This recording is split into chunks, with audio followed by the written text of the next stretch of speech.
കൊള്ളാമല്ലോ സാധനം. ഏതാടോ? തല്ലിപ്പൊളിയാ സാറേ, ആ കായംകുളം കമലമ്മയുടെ മോളാ. ഓ, കമലമ്മയാണോ മാതൃവാഹനം?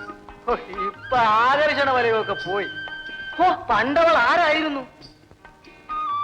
എന്റെ അളിയ, അന്ന് കമലമ്മ വേറും സംസ്ഥാന വ്യാപകം മാത്രമായിരുന്നു. ഈ മോളങ്ങനെയല്ല, അന്താരാഷ്ട്രീയമാകും. ഇപ്പൊ ഗാനമേളയാ. തുടക്കം അങ്ങനെയാ, പിന്നെ അങ്ങോട്ട് നല്ല വേളമല്ലേ. നീ ഒന്ന് ഇവിടെ നിൽക്കുപോലെ, ഞാൻ ആ കട വരെ ഒന്ന് പോയച്ചു വരട്ടെ. ശരി, മുറുക്കാൻ വാങ്ങിച്ചു.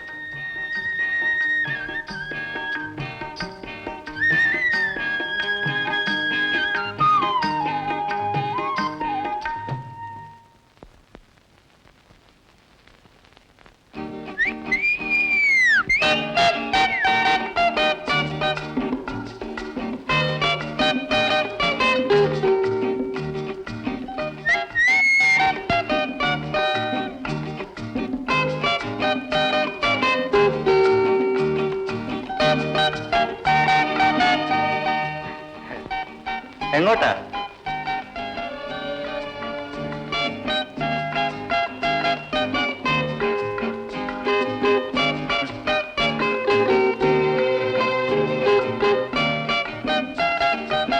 കൊത്തിയോ?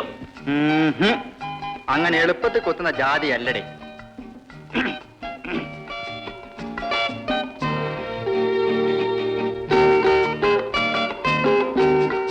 ഇവരേതാണ്ടൊക്കെ ചോദിക്കുന്ന ആശാനെ. എന്ത് വേണം? അല്ല, ഇന്ന് പരിപാടി എവിടെയാന്ന് ചോദിക്കായിരുന്നു. അത്രേ ഉള്ളോ? ഞാൻ കരുതി വല്ല മന്ത്രിസഭയുടെ കാര്യം വല്ലതും സംസാരിക്കാനായിരിക്കും. ഞങ്ങൾക്ക് ആളെ മനസ്സിലായിട്ടോ? ഓഹോ, മനസ്സിലായോ? കണക്കായി പോയി. ഒരു കാര്യം ചെയ്തേര്, മറന്നു പോകാതൊന്ന് കുറിച്ചിട്ടേര്. അമ്മ വീട്ടിനകത്തിരിക്കുന്നത് കൊണ്ട് ഒന്നും അറിയുന്നില്ല. എനിക്ക് പുറത്തിറങ്ങി നടക്കാൻ വയ്യ. എന്തൊക്കെ ചീത്തകളാണ് ഓരോരുത്തരും പറയുന്നത്. ഇല്ല, എന്ത് വന്നാലും ശരി, ഞാനിനി ഗാനമേളയ്ക്ക് പോകുന്നില്ല എന്ന് നീ നിർബന്ധം പിടിച്ചാൽ നമ്മൾ എങ്ങനെ ജീവിക്കും മോളെ? നമുക്ക് ഭൂസ്വത്തുണ്ടോ? ബാങ്കിൽ പണമുണ്ടോ? നമുക്ക് പട്ടിണി കിടന്ന് ചാകാം. എന്നോട് ആർക്കും എന്തുമാകാമെന്ന മട്ടാണ്. എല്ലാവർക്കും പുച്ഛമാണ്. കായംകുളം കമലമ്മയുടെ മോളായി പോയതുകൊണ്ട്. നേരാണ്, നീ എന്റെ മോളായി പോയത് കൊണ്ടാണ് നിനക്ക് ഇത്രയേറെ വേദനകൾ അനുഭവിക്കേണ്ടി വന്നത്.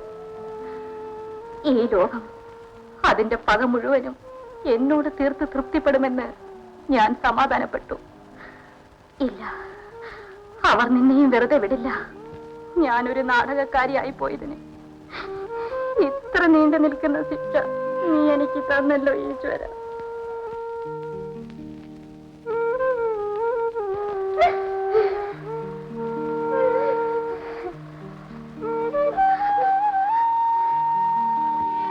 ഞാൻ അമ്മയെ വേദനിപ്പിക്കാൻ പറഞ്ഞതല്ല.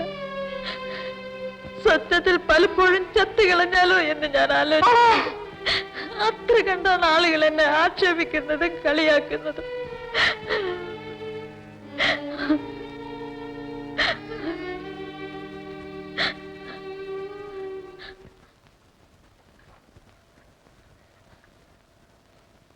മീന എന്ത് പറയുന്നു? ഇല്ല ശൻ, ഞാൻ പരിപാടിക്കൊന്നും ഇനി പോകുന്നില്ല. അങ്ങനെ പറഞ്ഞാൽ നമ്മൾ വളരെ വിഷമിക്കൂല കുഞ്ഞ്. അതുകൊണ്ട് ഞാൻ നശിക്കണോ അമ്മയെ പോലെ? ഈ അമ്മയുടെ കണ്ണു തോർന്ന് നാം എപ്പോഴെങ്കിലും കണ്ടിട്ടുണ്ടോ? പറയാൻ പോകുന്നത് മനസ്സിലായി. കലയാണ്, ദൈവികമാണ് എന്നൊക്കെയല്ലേ? ഒന്നുമില്ല ശനെ. അങ്ങനെ കലയെ സ്നേഹിക്കുന്നവരെയോ മാനിക്കുന്നവരെയോ ഞാൻ ഇതേവരെ കണ്ടിട്ടില്ല. അമ്മയും ആശാനും എന്നോട് കൂടുതലൊന്നും ചോദിക്കണ്ട. ഈ കല ഞാൻ നിർത്തി. എനിക്ക് വേണ്ട. 2-3 പരിപാടികൾ നാം നേരത്തെ ഏറ്റുപോയതല്ലേ മോളെ? അവ നടത്തിയില്ലെങ്കിൽ മോശമല്ലേ? സത്യദോഷവും കൂടാ. ശരി, അവയ്ക്ക് പോകാം. അത് കഴിഞ്ഞാൽ എന്നെ ഈ കാര്യത്തിന് നിർബന്ധിക്കരുത്.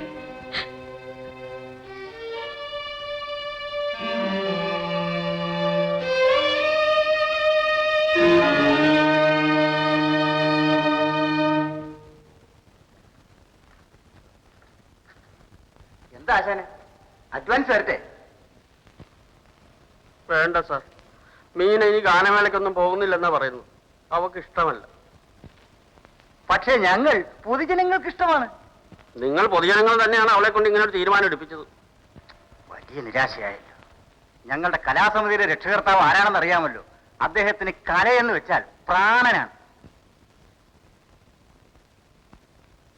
എന്നാൽ ഒരു കാര്യം ചെയ്യും, ഗാനമേളയ്ക്ക് പോകുന്നില്ലെന്നുള്ള വിവരം മീന തന്നെ നേരിട്ട് അദ്ദേഹത്തോട് പറയട്ടെ. അദ്ദേഹം ടി വിയിലുണ്ട്, ഡ്രസ് ചെയ്യാൻ പറയും. ടിവിയില് ഞാൻ വന്നാ പോരെ? അതിന് മീന എന്തിനു വരണം സാർ? എന്നാൽ രണ്ടുപേരും കൂടെ പോരെ? നീ എന്തുദ്ദേശിച്ചുകൊണ്ടാണ് ഇതൊക്കെ പറയുന്നത്? കലയെ പൊക്കാൻ ടി വിയിൽ വന്ന് താമസിക്കുന്നതിന്റെ പണക്കാരനോട് പറഞ്ഞേക്ക് അതിന് വേറെ ആളെ അന്വേഷിക്കാം. തെണ്ടി, സൂക്ഷിച്ച് സംസാരിക്കണം. നമുക്ക് കാണാം. ആ, കണ്ടോളാം. ഓ, കലയെ പൊക്കാൻ വേണ്ടി വന്നേക്കണം.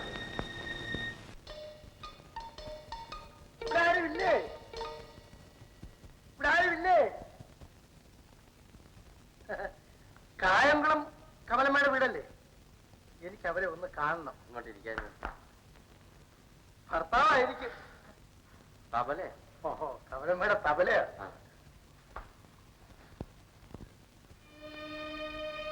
എന്നെ അറിയില്ലായിരിക്കും. എവിടെയോ വെച്ച് കണ്ടിട്ടുണ്ട്. ഇരുന്നാട്ടെ. കണ്ടിരിക്കാൻ ഇടയില്ല. ഞാൻ വളരെക്കാലം ഒന്ന് സിംഗപ്പൂരിലായിരുന്നു. ഈയിടെ നാട്ടിൽ വന്നേ ഉള്ളൂ. എന്റെ പേര് ചിലപ്പോ കേട്ടിരിക്കും. ഭാസ്കർ ബാലെ. എന്തോ? ഭാസ്കർ ബാലെ.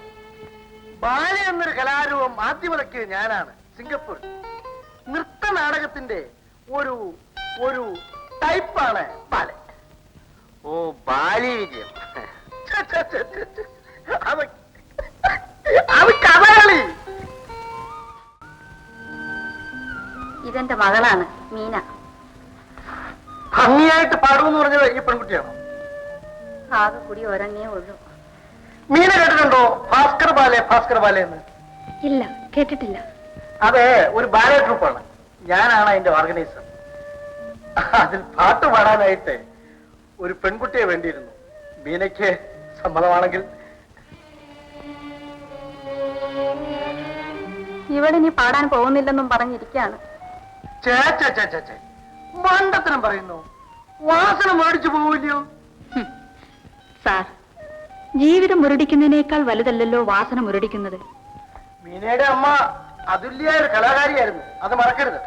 നാടകലോകത്തിന് ഇതുപോലൊരു നടിയേനും കിട്ടുകയില്ല. പക്ഷേ അതുകൊണ്ട് എനിക്കെന്ത് കിട്ടി സാർ? പണവും പ്രശസ്തിയൊക്കെ ഉണ്ടായില്ലേ? ആ, പ്രശസ്തി നിലനിർത്താൻ പണം ചെലവാക്കേണ്ടി വന്നു. എന്റെ ശത്രുക്കൾ പോലും നാടകക്കാരികളാവരുതെന്നാണ് ഞാൻ പ്രാർത്ഥിക്കുന്നത്. എന്റെ ഈ അവസ്ഥ കണ്ടാ ഇവളും കലയെ വെറുക്കുന്നത്. സാർ വന്ന് എന്നെ ക്ഷണിച്ചതിന് നന്ദി. ഞാൻ ഈ കല അങ്ങ് നിർത്തുകയാണ്. സാർ വേറെ വല്ലവരെയും ദയവായി അന്വേഷിക്കണം. മറ്റൊന്നും വിചാരിക്കരുത്. എല്ലാ കാര്യങ്ങളും തുറന്നു പറഞ്ഞതിനും നന്ദി. വരട്ടെ. സാർ, ഈ ബാലിക്ക് തബലയുടെ ആവശ്യമുണ്ടോ സാർ? ബാലിയോ? ബാലെ? ആ, ബാലെ. ഇനി ഒന്നിന്റെ ആവശ്യമില്ല. ഈ രാജ്യത്തിന്റെ കാര്യങ്ങളെല്ലാം കമലമ്മ പറഞ്ഞു. എനിക്ക് മനസ്സിലായി. എന്റെ ലൈൻ തന്നെ ഞാനൊന്ന് മാറ്റാൻ പോവുക. എന്റെ കാര്യമാണ് സാർ കഷ്ടം. എനിക്ക് ഈ ഒരൊറ്റ ലൈനേ അറിയാവൂ, തബല. കേട്ടോ മിസ്റ്റർ തബലെ, താൻ നിർത്തുന്ന നല്ലത്. അടുത്ത ആഴ്ച തലയോലപ്പറമ്പ് യോഗത്തോടനുബന്ധിച്ച് ഒരു പരിപാടിയുണ്ട്. അത് കഴിഞ്ഞ് ഞാനും ഇത് നിർത്തുക. തലയോലപ്പറമ്പ് സഹോദര സമാജം വാശിയോ എന്ന് പറഞ്ഞാൽ ലോകപ്രസിദ്ധമാണ്. അത് സാധാരണ യോഗമല്ല സർ, ഒരു മഹാമഹമാണ്. ഈ ആലംകുളത്തെ ഏജന്റ് ആരാ? എന്താ? അയ്യോ, ഇക്കണക്കിനാണെങ്കിലേ ആഫീസിൽ അടി വരുന്ന ലക്ഷണമാണ്. എന്ത് പറ്റി? ഇതാ കണ്ടോ, ആലംകുളത്ത് പ്രസ് തൊഴിലാളികളുടെ പ്രതിഷേധ യോഗം എന്നുള്ളതിന് ആലംകുളത്ത് പ്രസവ തൊഴിലാളികളുടെ പ്രതിഷേധ യോഗം. അത് തിരുത്തിയേക്ക്. എന്ത് ചെയ്യാം? പിന്നെ സാറാണ് ഉദ്ഘാടകൻ അറിഞ്ഞപ്പോ ആളുകളും ഇളകിപ്പോയി. എല്ലാരും ഇങ്ങനെയൊക്കെ തന്നെയാണ് പറയാറുള്ളത്. പക്ഷെ പലപ്പോഴും ഇത്തരം മഹാമഹങ്ങൾക്ക് ആളുകൾ കൂടാറില്ലല്ലോ. അയ്യോ സാർ, ആയിരക്കണക്കിന് കൂടും. വൈകുന്നേരം 4 മണിക്കുള്ള കാറ്. പിന്നെ കാറ് വന്നില്ലെങ്കിൽ സാർ ഒരു ടാക്സി എടുത്താൽ വന്നേക്കാണ്. ആ സാർ, ഇന്ന് കലാലോകത്ത് കാണുന്ന ദുഷിച്ച പ്രവണതകളെ കുറിച്ച് സാർ ഒരു കാച്ചം വളരെ പ്രബുദ്ധരായ ഒരു ആഡിയൻസ് അവിടെ ഉള്ളത്. ഞാൻ ഇറങ്ങട്ടെ സാർ. ശരി സാർ.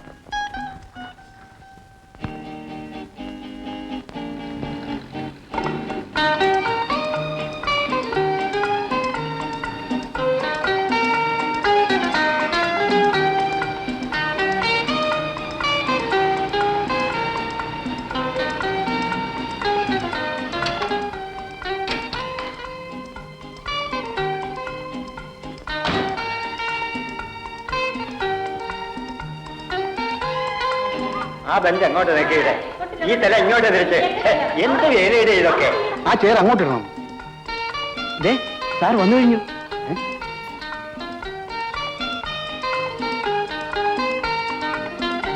നമസ്കാരം സാർ. സെക്രട്ടറി എവിടെ? ഇതേവരെ ഇവിടെ ഉണ്ടായിരുന്നു. ഒരു പക്ഷേ പഞ്ചായത്ത് പ്രസിഡന്റ് വീട്ടിൽ പോയതായിരിക്കും. ഇപ്പോൾ വരും സാർ. ഞാൻ നോക്കിയിട്ട് വരാം സാർ. സെക്രട്ടറി ഒന്ന് വന്നോട്ടെ. അതുവരെ കാത്തുക എനിക്ക് പ്രയാസമാണ്. ആശുപത്രി സവാരി ഉണ്ട്, ഉടനെ പോകണം.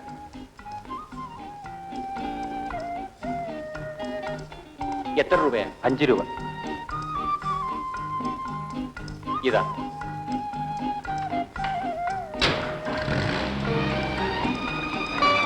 നമസ്കാരം. സാറിന്റെ പ്രസംഗം കേൾക്കാൻ വേണ്ടി മാത്രം വന്നതാണ് ഞാൻ. ആയിരക്കണക്കിന് ജനങ്ങൾ കൂടുമെന്നും മറ്റുമാണ് സെക്രട്ടറി പറഞ്ഞത്. സാർ അതങ്ങ് വിശ്വസിച്ചു അല്ലേ? ഇവിടെ ഒക്കെ കലാപരിപാടികൾ തുടങ്ങുമ്പോഴേക്ക് മാത്രമേ ആളുകൾ വന്നു ചേരും. ഇത് മഹാമോശമായി പോയല്ലോ. ഉദ്ഘാടകനായി ഞാൻ വന്ന് ഉലക്ക പോലെ ഇങ്ങനെ ഒറ്റയ്ക്ക് നിൽക്കുന്നത്. ആ, ഒരു കാര്യം ചെയ്യാം. 10-100 പേരെങ്കിലും വന്നു ചേരുന്നത് വരെ നമുക്ക് എന്റെ വീട്ടിൽ പോയിരിക്കാം. ദേ തൊട്ടടുത്താ എന്റെ വീട്. വരണം, പോകാം. ഞാൻ നിരാശ കൊണ്ട് പറയുന്നതല്ല. ഇന്നത്തെ നാം ഉൾക്കൊള്ളുന്ന സമൂഹത്തിന്റെ ചിന്താഗതി എങ്ങനെ ആയിപ്പോയി. പ്രസംഗം കേട്ട് കേട്ട് ആളുകൾ മടുത്തു. ഇപ്പൊ അവ കേൾക്കാൻ ആളില്ലാതായിപ്പോയി.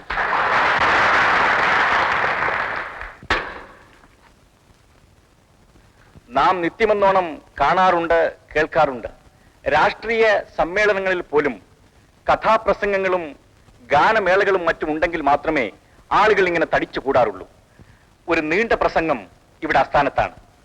കലാപരിപാടി കാണാൻ കുതിച്ചു നിൽക്കുന്ന നിങ്ങളുടെ മുമ്പിൽ ഞാൻ തടസ്സക്കാരനായി നിൽക്കുകയില്ല. പക്ഷേ ഒരേ ഒരു വാക്ക് മാത്രം.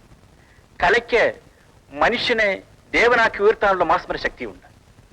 ഈ കലാപരിപാടി ഞാൻ ഉദ്ഘാടനം ചെയ്തുകൊള്ളുന്നു. നിങ്ങൾക്ക് എന്റെ നന്ദി, നമസ്കാരം.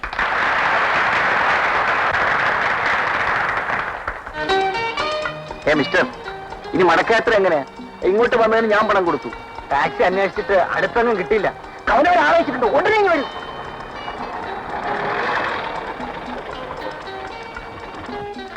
വിരോധം ഇല്ലെങ്കിൽ സാറിന് ഈ വണ്ടിയിൽ അങ്ങ് പോവാ. ഭാഗ്യം, ഈ വണ്ടിയെങ്കിലും ഉണ്ടല്ലോ. ഇനി സമയം കളയണ്ട. സാറിന് ഈ വണ്ടിയിൽ വരാമല്ലോ.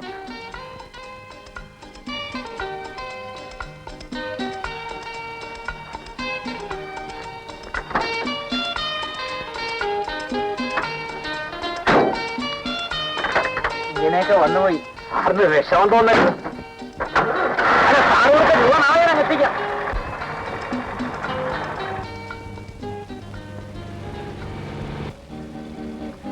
ഈ കുട്ടിയുടെ പാട്ട് എനിക്ക് വളരെ ഇഷ്ടപ്പെട്ടു. നല്ല ഭാവിയുണ്ട്. ഫോട്ടോ ബ്ലോക്കോ ഉണ്ടെങ്കിൽ എന്റെ പ്രസിൽ കൊടുത്തേക്കണം. ഞാനൊരു അഭിപ്രായം എഴുതാൻ പോവുകയാണ്. കഴിവുള്ളവരെ പ്രോത്സാഹിപ്പിക്കാൻ എനിക്ക് സന്തോഷമാണ്. ധിക്കാരം പറയുന്നു എന്ന് വിചാരിക്കരുത് സാർ. അതൊന്നും വേണ്ട. മീനയ്ക്ക് ഈ ജീവിതത്തോട് തന്നെ വെറുപ്പാണ്. പിന്നെ ഈ പരിപാടി വളരെ നേരത്തെ ഏറ്റുപോയതുകൊണ്ട് വന്നു പോയതാണ് സാർ. എന്താ ഈ ജീവിതത്തോട് ഇത്ര വേഗം വെറുപ്പ് തോന്നാൻ കാരണം? കല ജീവിതമാർഗമാക്കി വളരെയധികം കഷ്ടപ്പെട്ടവരാണ് സാർ മീനയുടെ അമ്മ. സാർ ഒരുപക്ഷെ കേട്ടിരിക്കും, കായംകുളം കമലമ്മ. ഓഹോ, അവരുടെ മകളാണോ ഈ കുട്ടി? ആ നടിയെ പറ്റി ഇപ്പോൾ ഒന്നും കേൾക്കാറില്ലല്ലോ. ആരും അന്വേഷിക്കാറുമില്ല സാർ. അവർ സ്റ്റേജിൽ അഭിനയിച്ചുകൊണ്ടിരുന്ന കാലത്ത് അവർക്ക് ആയിരക്കണക്കിന് ആരാധകന്മാരുണ്ടായിരുന്നു. ഇപ്പോൾ അവർ ജീവിച്ചിരിപ്പുണ്ടോ? ഉണ്ടെങ്കിൽ തന്നെ എങ്ങനെ ജീവിക്കുന്നു? ആർക്കും അതൊരു പ്രശ്നമല്ല സാർ. ശരിയാണ്, അക്കൂട്ടിനെ കുറിച്ച് നമ്മൾ ഓർമ്മിക്കാറില്ല. മറക്കാൻ നമ്മൾ മഹാമിടുക്കന്മാരുമാണ്. എന്നാൽ നിശേഷം മറക്കുകയുമില്ല സാർ. അപവാദം പറയാനും അധിക്ഷേപിക്കാനും അവരുടെ പേര് ഓർമ്മിക്കുകയും ചെയ്യും. സത്യത്തിൽ ഇവൾക്ക് യാതൊരു സ്വൈര്യതയുമില്ല സാർ. റോഡിലേക്ക് ഇറങ്ങിയാൽ കൂക്കുവിളിയും കളിയാക്കലുമാണ്.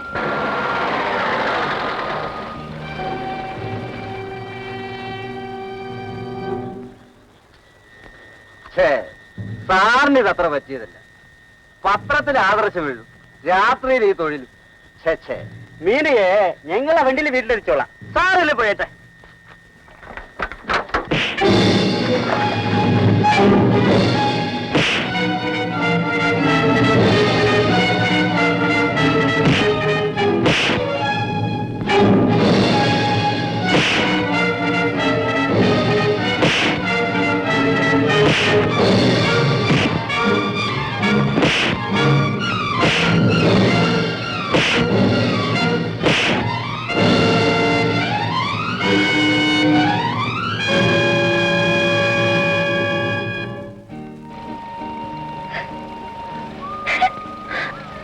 ഇതാണ് സാർ അവസ്ഥ.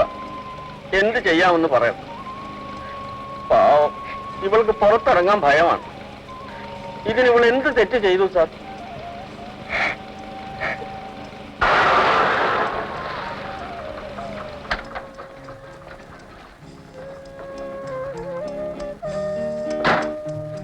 നമസ്കാരം സാർ.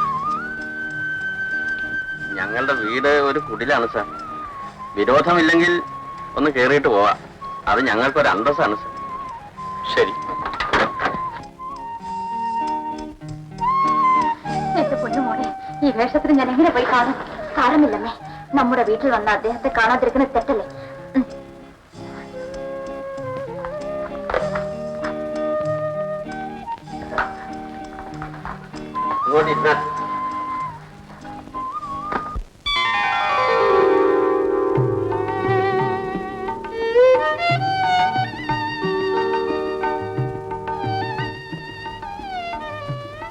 എന്തൊരു മാറ്റം! ഞാൻ മിഡിൽ സ്കൂളിൽ പഠിക്കുമ്പോഴാണെന്ന് തോന്നുന്നു ഒരു നാടകം കണ്ടു. ഏതോ ഒരു ചരിത്ര നാടകം. അന്നെന്റെ ജോഡി ആരായിരുന്നു? അക്ബർ ശങ്കരപ്പിള്ളയോ കുഞ്ഞുഞ്ഞു ഭാഗവതരോ? ഭാഗവതനാണെന്ന് തോന്നുന്നു. അന്നാ ഗുലേവക്കാവരി ആയിരിക്കും. അതിലും ഞാനായിരുന്നു തവല. വളരെ പ്രസിദ്ധമായ നാടകമല്ലേ. അന്ന് എല്ലാ മുക്കിലും മൂലയിലും നിങ്ങളുടെ ഒരാൾ പൊക്കത്തിലുള്ള പടങ്ങളായിരുന്നു. നാടകത്തിനിറങ്ങിയ ആദ്യത്തെ സ്ത്രീയും ഞാനായിരുന്നു. സാർ കേട്ടിരിക്കും, അന്ന് സ്ത്രീവേഷം കെട്ടുന്നത് പുരുഷന്മാരായിരുന്നു. ഓച്ചറ വേലുകുട്ടിയും മറ്റും. കേട്ടിട്ടുണ്ട്. അക്കാലത്ത് ഞാൻ എവിടെ പോയാലും ഒരു മഹാറാണി എഴുന്നുണ്ടെന്ന പോലെയായിരുന്നു. ഇന്ന് ഒരുമാതിരിയൊക്കെ ഞാൻ കഴിഞ്ഞു കൂടുന്നു. എന്തിനാ കള്ളം പറയുന്നത്? കഴിഞ്ഞുകൂടാനും പ്രയാസമാണ് സാർ. ഇന്നിവിടെ അടുപ്പിൽ തീ കണ്ടിട്ടില്ല. ഇവൾ വരാൻ വേണ്ടി കാത്തിരിക്കുകയായിരുന്നു. ഇനി വേണം വല്ലതും വാങ്ങി അത്താഴം ഉണ്ടാക്കാൻ. സാറിന് കട്ടൻ കാപ്പി ഇഷ്ടമല്ലായിരിക്കും. ഞങ്ങള് നാടകക്കാരുടെ പ്രധാന ഭക്ഷണം ഈ കട്ടൻ കാപ്പിയാണ്. എനിക്ക് കട്ടൻ കാപ്പിയാണ് ഇഷ്ടം. നാടകത്തിൽ അഭിനയിച്ചപ്പോൾ ഒന്നും സമ്പാദിച്ചില്ലേ? ഓ, ആ കാലത്തെക്കുറിച്ച് ഒന്നും ചോദിക്കാതിരിക്കുന്നതാണ് നല്ലത്. ഞാനത് മറക്കാൻ ശ്രമിക്കുകയാണ്. കഴിഞ്ഞ ജന്മത്തിൽ ഞാൻ ഏതോ മഹാഭാവം ചെയ്തിരിക്കും. അതുകൊണ്ടായിരിക്കും ഞാനൊരു നാടകക്കാരിയായത്. സന്തോഷവും രസവും ഒക്കെ ഉള്ളതല്ലേ ഒരു നടിയുടെ ജീവിതം? ഇത് തന്നെയാണ് എല്ലാവരുടെയും അഭിപ്രായം. സന്തോഷവും രസവുമെല്ലാം നാടകം കാണുന്നവർക്കാണ്. കൈയടിക്കുകയും പൂമാല തരികയും ഒക്കെ ചെയ്യും. പക്ഷേ ഉള്ളിൽ അവർക്കെല്ലാം പുച്ഛമാണ്. മാന്യമായി ഞങ്ങളോട് ആരും പെരുമാറുകയില്ല. ഒരു നല്ല കാര്യത്തിന് ഞങ്ങളെ ആരും ചേർക്കില്ല. ഒരു ഹീനവർഗത്തെ പോലെ ഞങ്ങളെ ലോകം തട്ടിമാറ്റി കളയുന്നു. കരയാതിരിക്കണം. ഇതുവരെ അങ്ങനെ ഇരുന്നിട്ടില്ല സാർ. പകൽ കരച്ചിലാണ്. ആലോചിച്ചാൽ ചങ്ക് പൊട്ടിപ്പോകുന്നു സാർ. എന്തൊരു ഭയങ്കരമായ അനീതിയാണ്. നാട്ടുകാരെ പാടിയും ആടിയും അഭിനയിച്ചും രസിപ്പിച്ച ആ നാടക നടികളെ ഒരു കാലയളവ് കഴിഞ്ഞാൽ പിന്നെ ആ നാട്ടുകാർ തന്നെ കാർക്കിച്ച് തുപ്പുന്നു.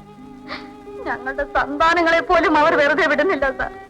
നാടകക്കാരിയാണെങ്കിൽ പിഴയാണ്, പിന്നെ അവരുടെ മക്കളാണെങ്കിൽ അതിലേറെ പിഴകളാണ് എന്നാണ് സാർ ഇവരുടെ എല്ലാം അഭിപ്രായം. വേദനിപ്പിക്കുന്ന സത്യങ്ങളാണ് ഈ പറഞ്ഞത്. പക്ഷെ ജനങ്ങൾക്കിത് അറിയില്ല. അവരറിയിക്കാൻ ആരും തയ്യാറായില്ല. അതിന് തയ്യാറാകേണ്ടത് ഞങ്ങളല്ലല്ലോ സാർ. സാറിനെ പോലുള്ള പൊതുപ്രവർത്തകന്മാർ വേണം അത് ചെയ്യാൻ. പൊതുപ്രവർത്തകരും നേതാക്കളും. സാറിനോട് ഞങ്ങൾക്ക് അങ്ങേ അറ്റത്ത് ബഹുമാനമുണ്ട്. ഒന്നുമില്ലെങ്കിൽ ഇവിടെ വന്ന് ഞങ്ങളുടെ വേദനകൾ കേൾക്കാനെങ്കിലും തയ്യാറായല്ലോ. സത്യത്തിൽ ഒരു നാടക നടിയുടെ ജീവിതം ഇത്രത്തോളം വിഷവും പിടിച്ചാണെന്ന് എനിക്കറിയാൻ പാടില്ല. അല്ല, ഞാൻ അതിനെപ്പറ്റി ചിന്തിച്ചിട്ടുമില്ല. സാധാരണ അഭിമുഖ സംഭാഷണത്തിന് മാത്രമേ പത്രക്കാർ വരാറുള്ളൂ. ആ സംഭാഷണം നടത്തുന്ന നടിയുടെ ജീവിതത്തിലേക്ക് അവരാരും നോക്കാറില്ല. അവർക്കതിന്റെ ആവശ്യമില്ല. ജീവിതാനുഭവങ്ങൾ പലതാണല്ലോ. എന്നാലും ഞങ്ങളുടെ അനുഭവങ്ങൾ വല്ലാത്തവയാണ് സാർ. എന്റെ സ്വന്തം അനുഭവങ്ങൾ സാർ കേട്ടാൽ സ്തംഭിച്ചു പോവും. ഞാനത് മനസ്സിലടക്കിക്കൊണ്ട് ഭരിക്കും. ഞാനത് പുറത്തു പറഞ്ഞാൽ എന്റെ മകൾ പോലും ചിലപ്പോൾ ആത്മഹത്യ ചെയ്യും സാർ. അത്തരം അനുഭവങ്ങളാണ് സാർ. ഒരു എഴുത്തുകാരനോ പത്രാധിപർക്കോ സങ്കല്പിക്കാനാവാത്ത തരത്തിൽ ഭയങ്കരങ്ങളാണവ. നശിച്ചു, എല്ലാം നശിച്ചു, എല്ലാം നശിച്ചു സാർ. ആ സ്വന്തം അനുഭവങ്ങൾ എഴുതി നിങ്ങൾക്ക് പ്രസിദ്ധപ്പെടുത്തരുത്. അത് ലോകം അറിയുകയും ചെയ്യും. ലോകം അറിയരുത്. അറിഞ്ഞിട്ട് ഇനിയൊന്നും നേടാനുമില്ല. അവയെല്ലാം എന്നോട് ഒന്നിച്ചു മണ്ണടിയട്ടെ. അത് ശരിയല്ല. നിങ്ങൾ നിങ്ങളുടെ അനുഭവങ്ങൾ ആത്മകഥയായി എനിക്ക് എഴുതിത്തരും. ഞാനതെന്റെ വാരികയിൽ പ്രസിദ്ധീകരിക്കാം. പാടില്ല, വേണ്ട. എന്റെ കഥ പരസ്യപ്പെടുത്തിയാൽ ഇന്നത്തെ പല മാന്യന്മാരും അതിൽ പ്രധാന കഥാപാത്രങ്ങളാവും. അവർക്കതൊരു അപമാനമല്ലേ? അവരുടെ ഭാര്യമാരും കുഞ്ഞുങ്ങളും വേദനിക്കേണ്ടി വരും. ഇപ്പോൾ ഞാനും എന്റെ മകളും മാത്രം വേദനിച്ചാൽ മതി. വേണ്ട, പാടില്ല. ഞാനോ നശിച്ചു. ഞാൻ എന്തിനു മറ്റുള്ളവരെ കൂടി വേദനിപ്പിക്കുന്നു? വേണ്ട, വേണ്ട. ഇതാണ് ഈ പരാജയ ബോധം എന്ന് പറയുന്നത്. നിങ്ങളുടെ നാശത്തിന് വഴിതെളിച്ചവർ ഇന്ന് മാന്യന്മാരായി കഴിയുന്നെങ്കിൽ അവരെ തുലിയൊഴിച്ച് കാണിക്കുന്നതിൽ തെറ്റില്ല. അയ്യോ, ഞാൻ ഇത്രയും പറഞ്ഞത് തന്നെ അബദ്ധമായെന്ന് തോന്നുന്നല്ലോ. ഞാനിതിന് തയ്യാറല്ല സാർ. എനിക്കിതിനുള്ള ധൈര്യവുമില്ല. ആ അധൈര്യം വേണ്ട. ഞാൻ മുമ്പിൽ നിൽക്കാം. അതിൽ നിന്നും വരാവുന്ന എല്ലാ ആപത്തുകളെയും ഞാൻ നേരിടാം. പക്ഷേ നിങ്ങളുടെ അനുഭവങ്ങൾ നിങ്ങൾ വിശദമായി എഴുതുക തന്നെ വേണം. അത് നിങ്ങൾക്ക് മാത്രമല്ല, നിങ്ങളെപ്പോലെ ദുരിതം അനുഭവിക്കുന്ന എല്ലാ നടികൾക്കും ഒരു അനുഗ്രഹം കൂടിയായിരിക്കും. മറ്റൊരു പ്രധാനപ്പെട്ട കാര്യം കൂടി, നിങ്ങൾക്ക് സാമ്പത്തികമായൊരു നേട്ടവും ഉണ്ടാവും.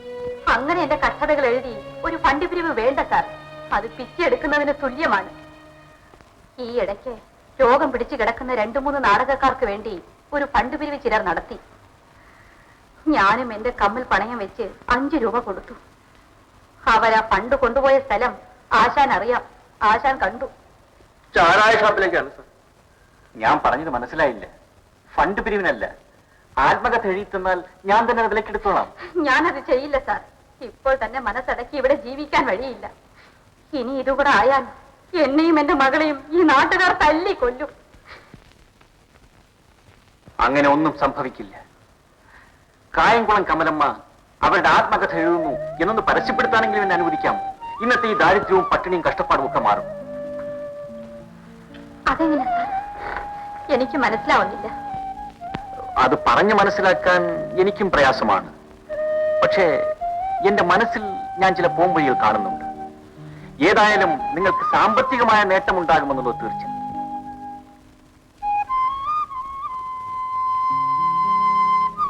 ഇത്രയധികം ആലോചിക്കാൻ എന്തിരിക്കുന്നു? സാറ് നമ്മളെക്കാൾ ബുദ്ധിയുള്ള ആളല്ലേ. കഥ എഴുതി കൊടുക്കണ്ട, ഫണ്ട് പിരിവും വേണ്ട.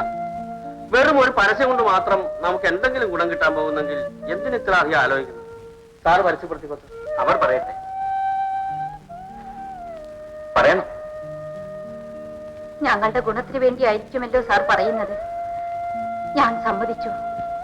പക്ഷേ പരസ്യം ചെയ്തു എന്ന കാരണത്താൽ ഒരിക്കലും എന്നോട് എന്റെ ആത്മകഥ എഴുതാൻ ആവശ്യപ്പെടരുത്. ഞാനത് ചെയ്യില്ല. എഴുതാൻ ഞാൻ ആവശ്യപ്പെടുകയില്ല. പക്ഷേ ആര് ചോദിച്ചാലും പ്രസിദ്ധപ്പെടുത്തും എന്ന് ധൈര്യമായി തന്നെ പറയണം. ഒരു അഗ്നിപർവ്വതം പൊട്ടുന്നു. ഏകദേശം ഒരു വ്യാഴവട്ടക്കാലത്തിനു മുമ്പ് നമ്മുടെ നാടകവേദിയിൽ അത്യുജ്വല നക്ഷത്രമായി മിന്നിത്തിളങ്ങിയ ശ്രീമതി കായംകുളം കമലമ്മ സ്വന്തം ആത്മകഥ എഴുതുന്നു. ധർമ്മയുദ്ധം വാരികയിൽ വായിക്കുക. നഗ്നസത്യങ്ങൾ പലതും ധീരമായി എഴുതുന്നു. അവ നിങ്ങളെ ഞെട്ടിപ്പിക്കും. നേതാക്കന്മാരെയും ഉദ്യോഗസ്ഥന്മാരെയും കുബേരന്മാരെയും കിടിലം കൊള്ളിക്കും. മലയാളക്കരയിൽ സംഹാര ശക്തിയോടെ ആഞ്ഞടിക്കുന്ന ഒരു അത്യുഗ്ര കൊടുങ്കാറ്റായിരിക്കും ഈ ആത്മകഥ. തുടർച്ചയായി വായിക്കുക. ഈ ശ്രീമതി കായംകുളം കമലമ്മ കുറച്ചൊരു വലുതായിരിക്കണം. നന്നായിട്ടുണ്ട്.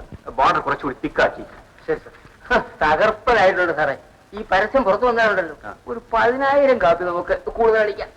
ആ എന്നിട്ടേ സാറേ, ഈ അഖിലലോക പര്യടനത്തിന് ഒരു സ്ത്രീ പുറപ്പെട്ടിട്ടുണ്ടല്ലോ. അതെ. അവള് കേരളത്തിൽ വരുന്നു. അവൾക്ക് വെണ്ടയ്ക്കായോ മത്തങ്ങായോ കൊടുക്കേണ്ടത്? തലക്കെട്ട് മത്തങ്ങയിൽ തന്നെ കൊടുത്തേക്കും. എന്റെ പൊന്നു ഇല്ലമ്മിച്ചി, ഇതൊക്കെ ഞാൻ വന്ന് പറഞ്ഞെന്ന് സാറിനോട് പറയല്ലേ. വിജയന്റെ അച്ഛൻ ഇന്നലെ രാത്രി വന്ന് പറഞ്ഞതാ. വിജയന്റെ അച്ഛൻ എന്ന് പറയുന്നത് നിന്റെ ഭർത്താവല്ലേ? പറയും. മദ്യപാനിയല്ലേ നിന്റെ ഭർത്താവ്?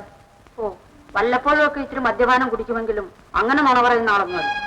പിന്നെ ഞാനത് സത്യമാണെന്ന് വിശ്വസിക്കണം.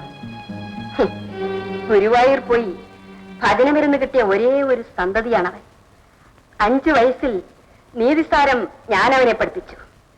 12ാമത്തെ വയസ്സിൽ സാരോപദേശ കഥകൾ അവൻ എനിക്ക് പറഞ്ഞു തന്നു തുടങ്ങി. ഞാൻ കേട്ടത് വല്യമ്മച്ചി അറിയിച്ചു. വിജയന്റെ അച്ഛൻ കണ്ണുകൊണ്ട് കണ്ടതാണ്.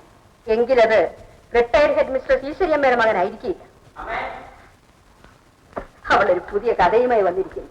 ആരുടെ കാര്യമാണ് അമ്മ പറയുന്നത്? ഒരഴിഞ്ഞാട്ടക്കാരി ഉണ്ടായിരുന്നല്ലോ പണ്ട്, നാടകനടി കായംകുളം കമലമ്മ. നീ ഇന്നലെ രാത്രി അവിടെ വീട്ടിൽ പോയിരുന്നു. ഞാനത് വിശ്വസിക്കണോ അത്രേ? വിശ്വസിക്കാം. പോയിരുന്നു. എടാ കുഞ്ഞെ, ഇത്തരം കാര്യങ്ങൾ നീ തമാശ പറയരുത് കേട്ടോ.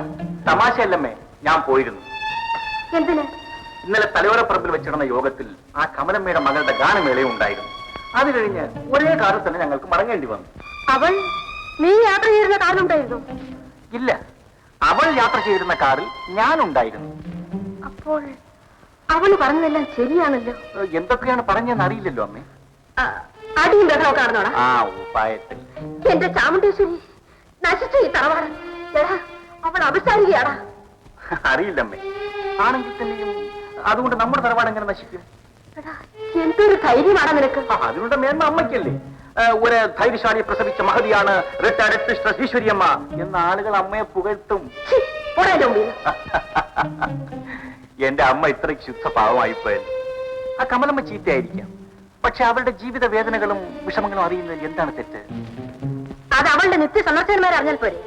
സാറ് നേരിട്ട് പോയി അറിയണം. അഭിമാനത്തിന് ക്ഷതം പറ്റിയാൽ ഈ ഈശ്വര്യമ്മ 1/2 സെക്കൻഡ് പോലും ജീവിച്ചിരിക്കും. എന്റെ അമ്മ ഇനിയും വളരെ കാലം ജീവിച്ചിരിക്കും. അമ്മയുടെ ഷഷ്ടി പൂർത്തിയല്ല, സപ്തതി നടത്തി ഞാൻ. അമ്മേ, വിശക്കുന്നമ്മേ. ഇവനെന്നെ ക്ഷോഭിപ്പിക്കാൻ പറഞ്ഞതായിരിക്കും. കള്ളൻ. ഈ മഹാവാദി ഞങ്ങളെ ഇങ്ങനെ ചതിക്കുമെന്ന് വിചാരിച്ചില്ല ഏമാന്. ഞാൻ ആരെയും ചതിച്ചില്ല. ഈ ഗർഭത്തിന് ഞാൻ ഉത്തരവാദിയുമല്ല. മിസ്റ്റർ, മര്യാദയ്ക്ക് സംസാരിക്കണം. നമ്മുടെ എല്ലാം ബഹുമാനപ്പെട്ട നേതാവിന്റെ മുമ്പിലാണ് നാം നിൽക്കുന്നത്. നേതാവിനോട് തന്നെയാ സംസാരിച്ചത്. മനുഷ്യന് സദാചാരബോധം വേണം. നിങ്ങളെ പോലുള്ളവർ കാരണം എത്രയെത്ര സാധു സ്ത്രീകൾ തെരുവിലായിട്ടുണ്ട്. കർത്താവ് അദ്ദേഹത്തിന് മുമ്പിൽ വെച്ച് ഈ കേസ് ഒതുക്കി തീർക്കുന്ന തനിക്ക് നല്ലത്. ഇല്ലെങ്കിൽ കോടതിയിൽ പോകേണ്ടി വരും. എന്നാൽ പിന്നെ കോടതിയിൽ വെച്ച് കണ്ടുകൊള്ളാം. അഭിവാദനങ്ങൾ. നിങ്ങൾ സമാധാനമായിട്ട് പോയി മാർഗമുണ്ടാക്കും.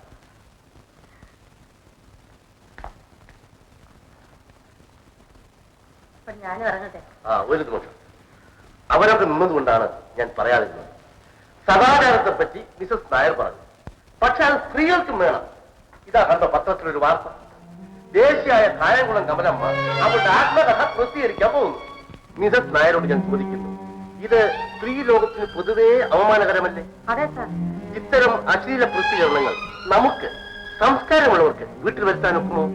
നമ്മുടെ കുടുംബാംഗങ്ങൾക്ക് വായിക്കാൻ പറ്റുമോ? ഒരിക്കലും പറ്റുകയില്ല. ഇത് വായിച്ച പല സ്ത്രീകളും കുഷിക്കാനിടയുണ്ട്. എന്താ ഇല്ലെന്നുണ്ടോ? ഇത്തരം ആന്റി സോഷ്യൽ ആക്ടിവിറ്റീസ് തടയേണ്ടത് ആരുടെ ചുമതലയാണ്? നിങ്ങൾ മഹിളാ സംഘ പ്രവർത്തകരുടേതാണ്. പക്ഷെ എന്ത് ചെയ്യാം, നിങ്ങൾ ആരും സിൻസിയറല്ല. അത് സാമൂഹ്യ ബോധത്തിന്റെ കുറവാണ്. ഇത്തരം പ്രസിദ്ധീകരണങ്ങൾ നിങ്ങൾ തടയണം. അത് അവിടുന്ന് ഫോൺ ചെയ്താൽ പോരെ. അനന്തരവന്റെ പത്രമല്ലേ ഇത്? ഞങ്ങൾ രാഷ്ട്രീയമായി 2 ചേരിയിലാണെന്ന് മിസ്റ്റർ നായർക്ക് അറിയാം. ഞാൻ പറയില്ല, പറഞ്ഞാൽ അവൻ അനുസരിക്കുകയുമില്ല. നിങ്ങൾ തന്നെ ക്ഷമിക്കണം. ആരുമില്ല ഇവിടെ.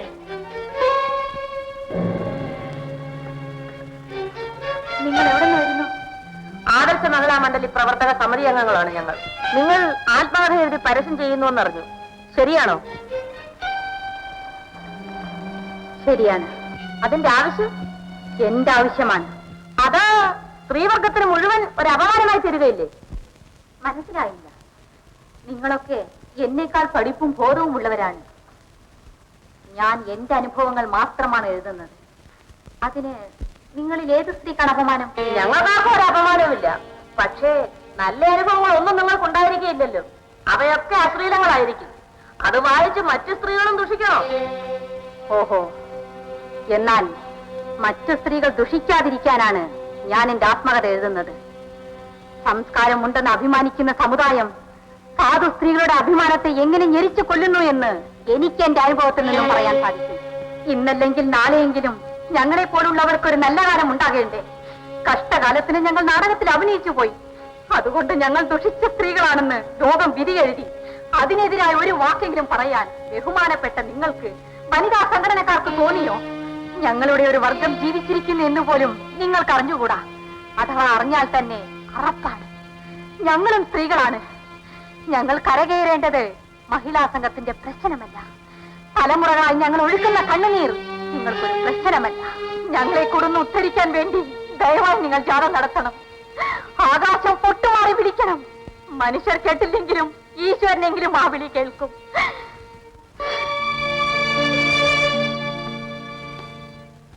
സ്ത്രീലോകത്തിന്റെ നന്മയ്ക്ക് വേണ്ടി എല്ലാ പ്രതിബന്ധങ്ങളെയും എതിർത്തുകൊണ്ട് ഈ ആത്മകഥ പ്രസിദ്ധീകരിക്കും.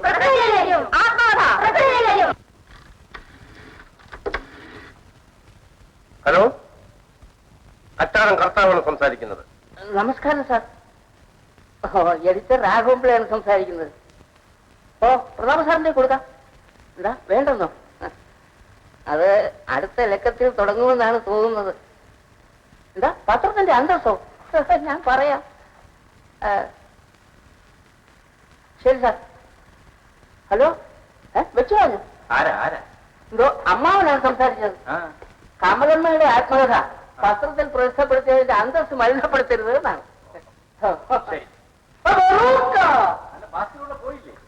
ഇവിടെ ഒഴിവില്ലെന്ന് പറഞ്ഞതല്ലേ?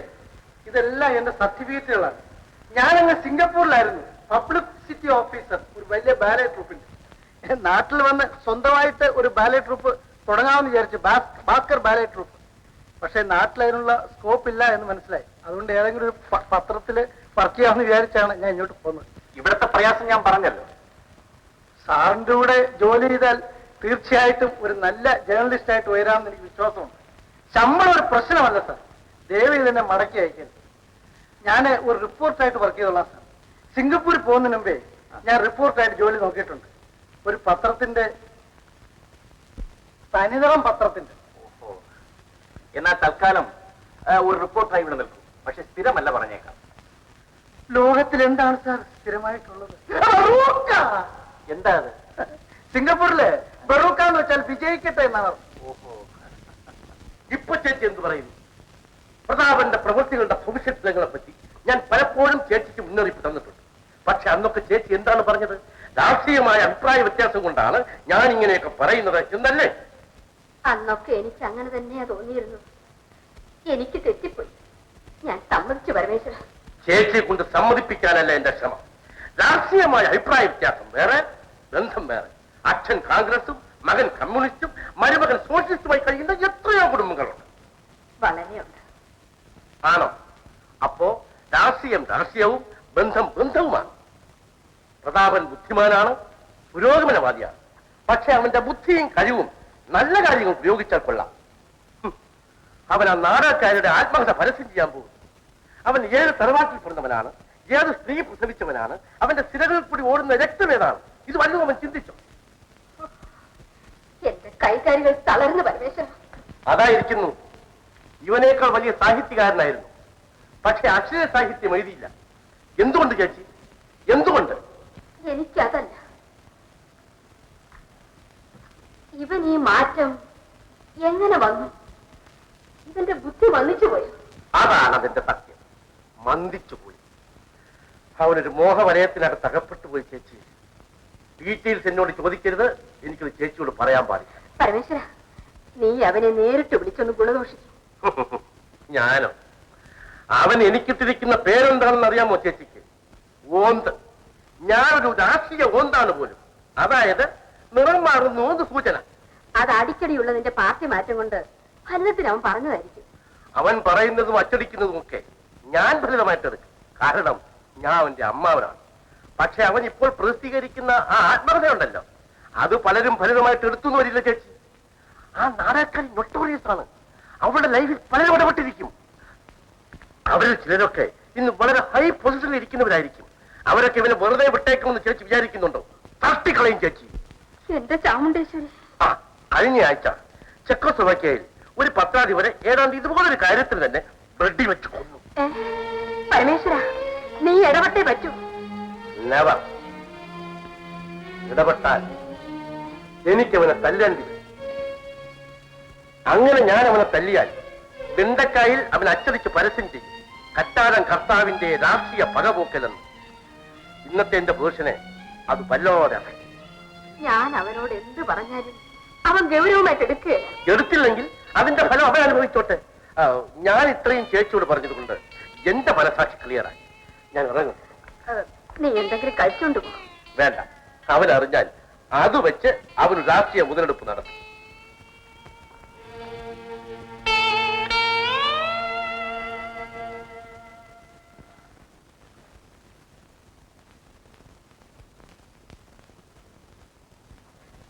പത്രാധിപർ സാറില്ലേ ഇവിടെ?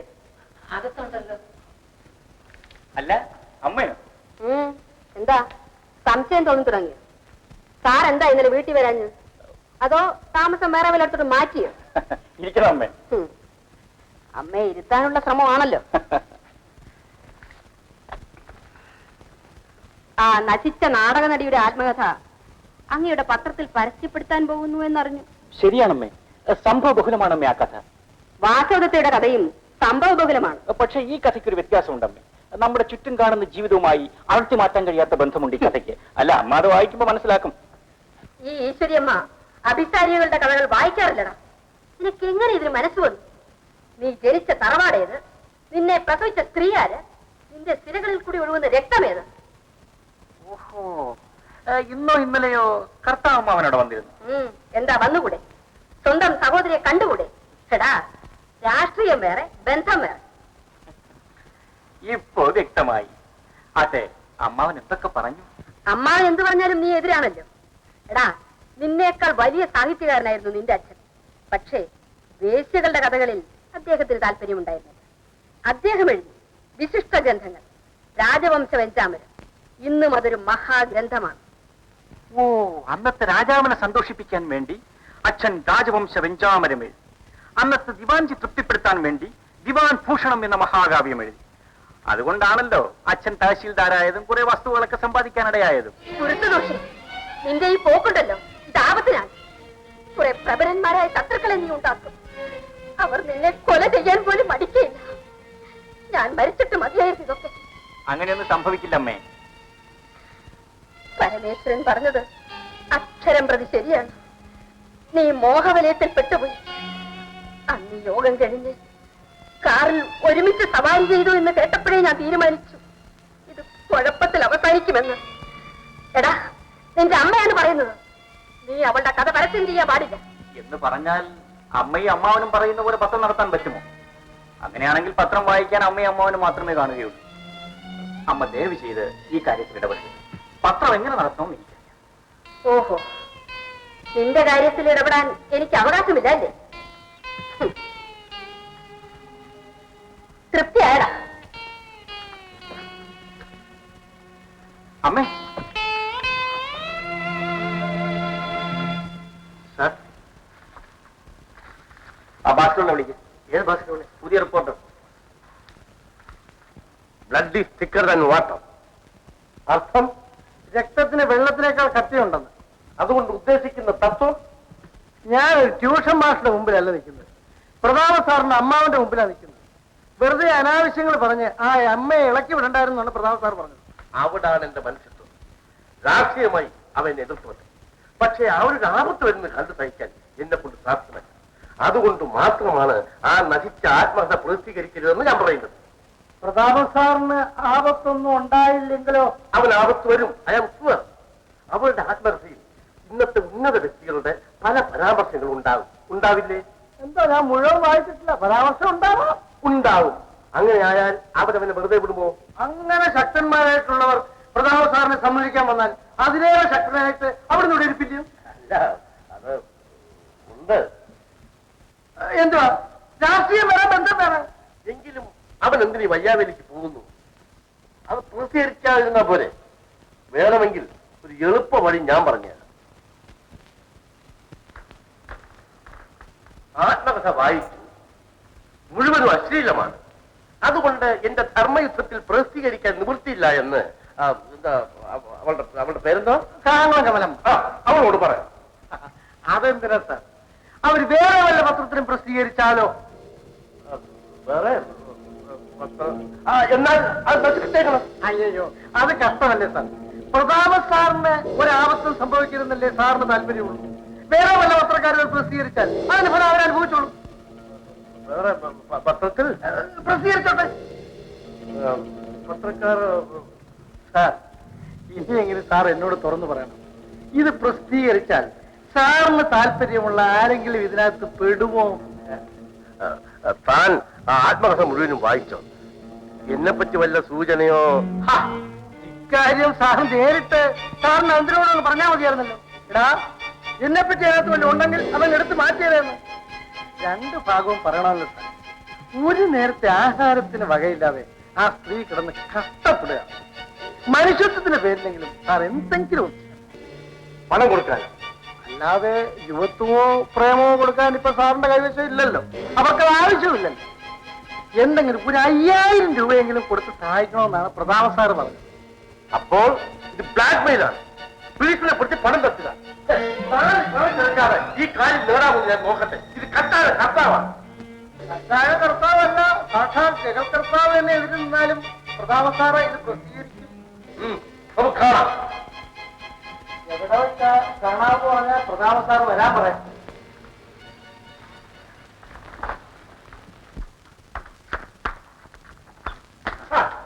ഉദ്ദേശിച്ചതുപോലെ തന്നെ കഥാപാത്രം കർത്താവ്. അമ്മയെ പറഞ്ഞിളക്കി വിട്ടപ്പോഴേ എനിക്ക് സംശയം തോന്നി. ആ കുറിച്ചിട്ടോ, പുള്ളി നമ്പർ 1 കറ്റാഴം കർത്ത. പുള്ളി നമ്പർ 1 കറ്റാഴം കർത്ത സാറിന്റെ അമ്മാവനല്ലേ? പക്ഷെ ഒരു കാര്യം പറയാം, ഞാനല്ലാതെ വേറെ ആര് പോയിരുന്നാലും ഇത് കണ്ടുപിടിക്കാൻ സാധ്യമല്ല. സാർ ഞാൻ പോലത്തി പറയാമെന്ന് വിചാരിക്കുന്ന ഇതാണ് ഈ ഗസ്റ്റപ്പ് വർക്ക് എന്ന് പറയുന്നത്. അമ്മാവൻ അവർക്ക് ധനസഹായം വല്ലതും ചെയ്യാൻ സംഭവിച്ചു? ആര്? കറ്റാഴം കർത്താവ്. ഇത് ബ്ലാക്ക് മെയിലിംഗ് ആണ് പോലും. 4 കാശ് പോലും ചെലവാക്കാതെ ഇത് നേടിയെടുക്കാൻ പറ്റുമോ എന്ന് നോക്കും പോലും. ശരി, നോക്കട്ടെ. പക്ഷെ സാർ ഇനി ഇത് വച്ച് താമസിപ്പിക്കണ്ട. നമുക്ക് പെട്ടെന്ന് അച്ചടിച്ച് പ്രസിദ്ധീകരിച്ചു.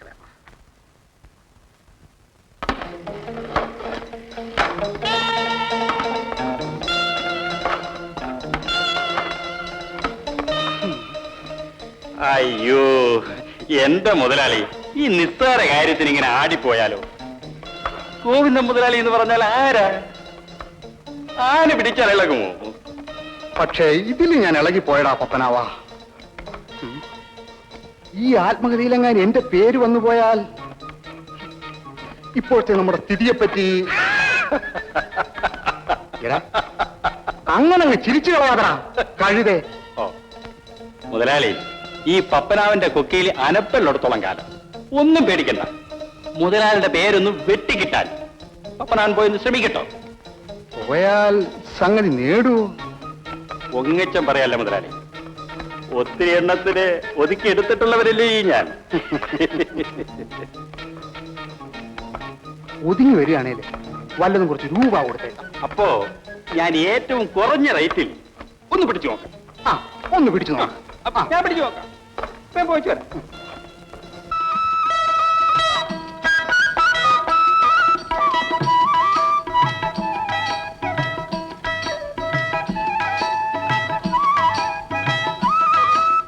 ലാപ്പായെന്നൊന്നും പറഞ്ഞതുകൊണ്ട് പ്രയോജനമില്ല.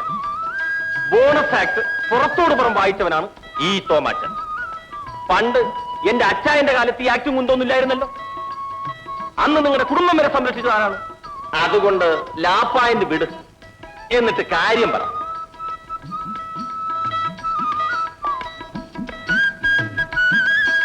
ഞങ്ങൾ ആലോചിച്ചിട്ട് നാളെ പറയാം.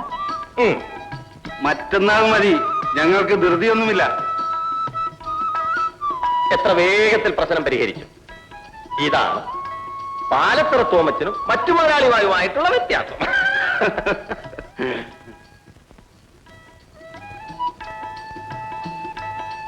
താനെന്താണോ പ്രേതത്തെ പോലെ നിൽക്കുന്നേ? എന്നതാ കടലാസില്?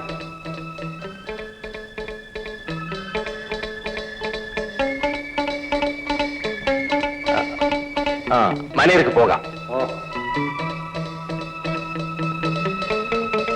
ഈ കായംകുളം കമലമ്മയല്ലയോ പണ്ട് നമ്മുടെ എസ്റ്റേറ്റിൽ നാടകത്തിന് വന്നിരുന്നത്? അവളുടെ ആത്മകഥയെല്ലാം അവൾ പത്രത്തിൽ വെട്ടി തുറന്ന് എഴുതിയാൽ മുതലാളി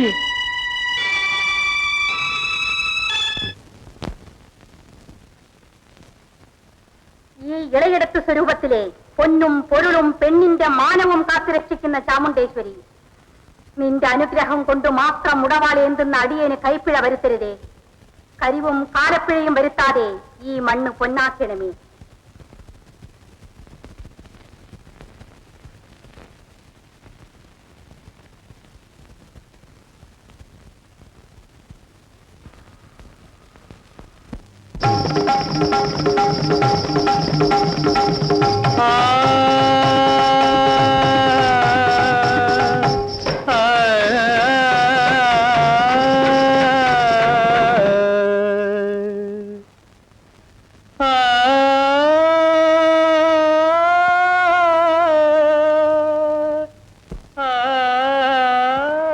എത്ര മധുരമായ ഗാനം! ആരാണത്? അയാളെ കൂട്ടിക്കൊണ്ടുവരൂ.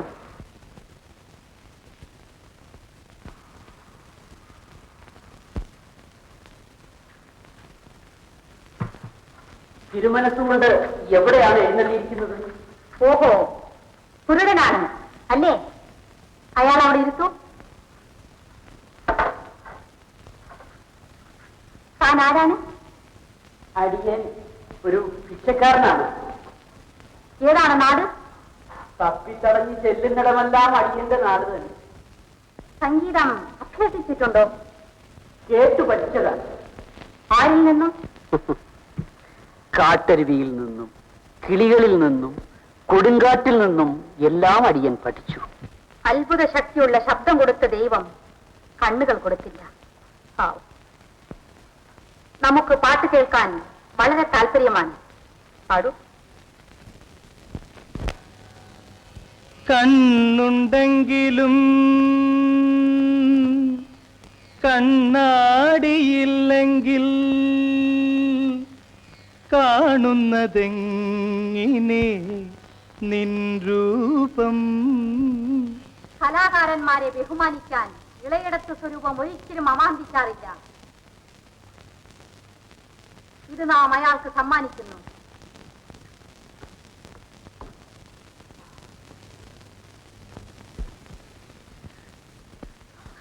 അടിയൻ ഭാഗ്യവാനാണ്. ഇളയിടത്രാണി തിരുമനസ്സുകൊണ്ട് ഒരു ഭിക്ഷക്കാരന് നവരത്ന മോതിരം സമ്മാനിച്ചു എന്ന് പറഞ്ഞാൽ അനന്തര നടപടി എന്താണെന്ന് ആ റാണി തന്നെ തീരുമാനിക്കും. ഇവനെ കയ്യാളം വെച്ച് തുറങ്കിലടക്കട്ടെ. തിരുമനസ്, ഇളയിടത്ത് റാണി കസവണിഞ്ഞ ഒരു കരിമൺ പാവയല്ല. നാം സമ്മാനിച്ചത് നവരത്ന മോതിരമാണെന്ന് കുരുടനായ നീ എങ്ങനെ മനസ്സിലാക്കി? സത്യം പറയണം. അടിയനെ രക്ഷിക്കണം തിരുമനസ്. ആരാണ് നിന്നെ രാജ്യത്തേക്ക് പറഞ്ഞയച്ചത്? മാർത്താണ്ഡവർമ്മ മഹാരാജാവാണ്. മാർത്താണ്ഡവർമ്മ ചാരന്മാരെ കയ്യിൽ കിട്ടിയാൽ കഴിവേറ്റുന്ന വേണാട്ടിൽ നിന്നും വന്ന നിന്നെ ചാരനാണെന്ന് അറിഞ്ഞുകൊണ്ട് തന്നെ നാം വധിക്കാതെ വിടുന്നു. പക്ഷേ ഇളയിടത്ത് ലക്ഷ്മി മാർത്താണ്ഡവർമ്മ എന്ന് കേട്ടാൽ ഞെട്ടുനാളല്ലെന്നും രാമയ്യന്റെ പടകൾക്ക് ദൃഢമാണെന്നും നീ പോയി നിന്നെ അയച്ച വീരാവേശന്മാരോട് പറ.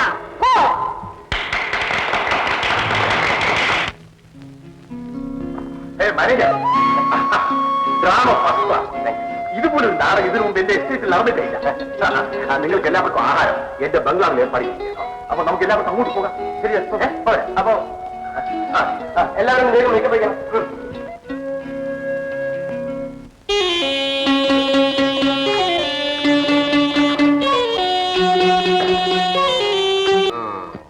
അരുത്, ഇനി അദ്ദേഹത്തിന് കൊടുക്കരുത്. ദൈവം ദൈവം വേണ്ട. ഞാനാണ് നിന്റെ ഭർത്താവ്, നീ എന്റെ ഭർത്താവ്. നിന്നെ ഞാൻ തുറച്ചില്ലേ?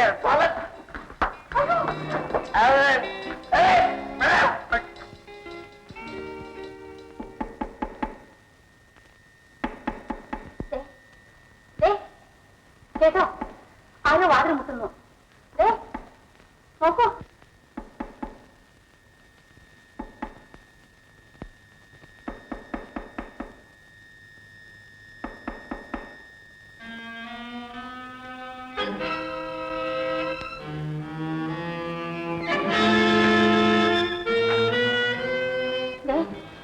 എഴുന്നേറ്റേ. എഴുന്നേൽക്കയില്ല. വർഷങ്ങളായി ഞാൻ ആശിക്കുകയായിരുന്നു. നിനക്ക് എത്ര പണം വേണമെങ്കിലും ഞാൻ തരാം.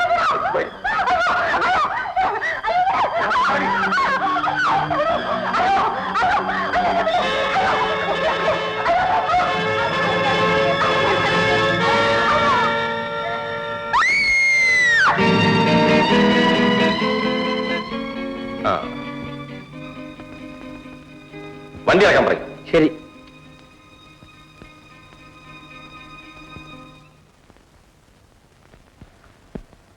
Good morning. Good morning.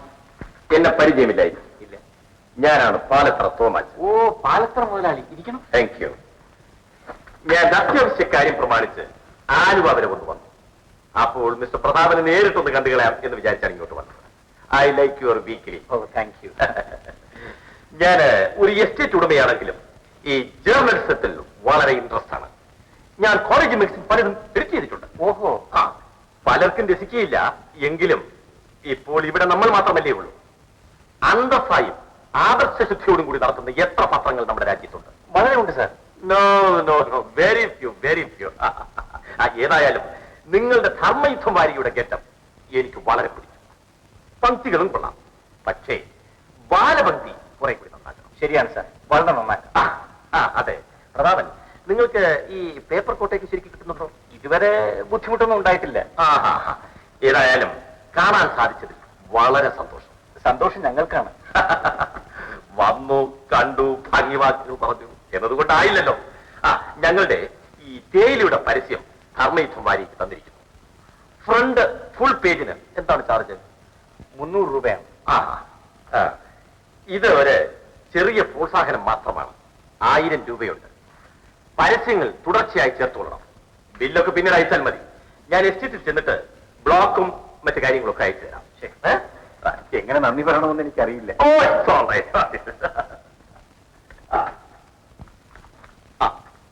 എന്തൊക്കെ പ്രസിദ്ധീകരിച്ചാലും ശരി, നമ്മുടെ പത്രത്തിന്റെ അന്തസ്സ് നഷ്ടപ്പെടാതെ സൂക്ഷിക്കണം. This is my advice. Thank you sir. ഏതോ ഒരു പരസ്യം കണ്ടതുപോലൊരു ഓർമ്മ. ഒരു നാടകക്കാരിയുടെ ആത്മകഥയോ മറ്റോ പ്രസിദ്ധീകരിക്കുന്നു. ഉണ്ട്. അത് വേണം. Of course it is your business. ആ കഥ കുറെ ഉച്ചപ്പാടുണ്ടാക്കും. നമ്മുടെ പത്രം തരം താഴരുത് എന്ന് ഉദ്ദേശിച്ച് പറഞ്ഞതാണ്. ഒരിക്കലും തരം താഴെയില്ല സാർ. ആ കഥ പുറത്തു വന്നാൽ വായനക്കാർക്ക് തീർച്ചയായും ജിജ്ഞാസ ഉണ്ടാകും. വളരെ ആലോചിച്ചതിന് ശേഷമാണ് ഞാൻ ആ തീരുമാനമെടുത്തത്. It's all right. ഏതായാലും ധർമ്മയുദ്ധം വാരിക പതിവായി എന്റെ എസ്റ്റേറ്റിലേക്ക് അയച്ചു. Good bye. Good by.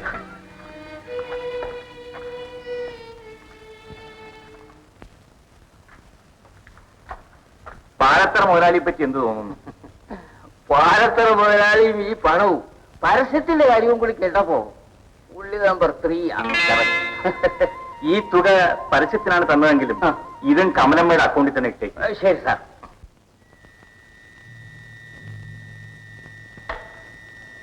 ആരാണ് മിച്ചത്ത്? ഞങ്ങളാടാ. വിളിക്കാവേ. നിങ്ങളാരാ? കമലമ്മയെ വിളിക്കാൻ. എന്തിനാ ഈ ആ സമയത്ത് അവളെ വിളിക്കുന്നത്? അല്പം സംസാരിക്കണം. നാളെ പോരെ?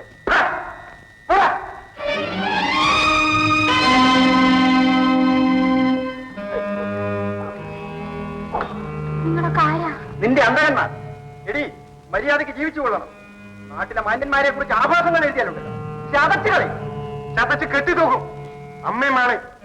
എന്റെ പൊന്നു സഹോദരന്മാരെ, ഞാൻ നിങ്ങളോട് ഒരു തെറ്റും ചെയ്തവളല്ലല്ലോ. രാത്രിയിൽ ഇങ്ങനെ വീട് കയറി വന്ന് ഉപദ്രവിക്കരുത്. ഞാൻ നിങ്ങളുടെ കാലി പിടിക്കാം. നീ നിന്റെ കഥയെടുത്ത് നിർത്തണം. ഇല്ലെങ്കിൽ പുരയാൻ ചുട്ട് ചാമല. എന്നാലത് എളുപ്പമാട്ടെ.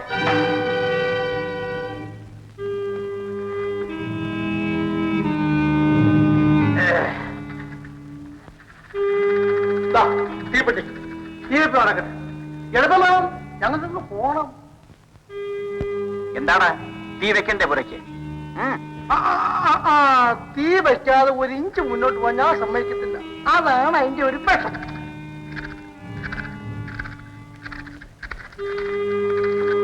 നമുക്ക് അകത്തോട്ടിരുന്ന് സംസാരിക്കാമായിരുന്നു.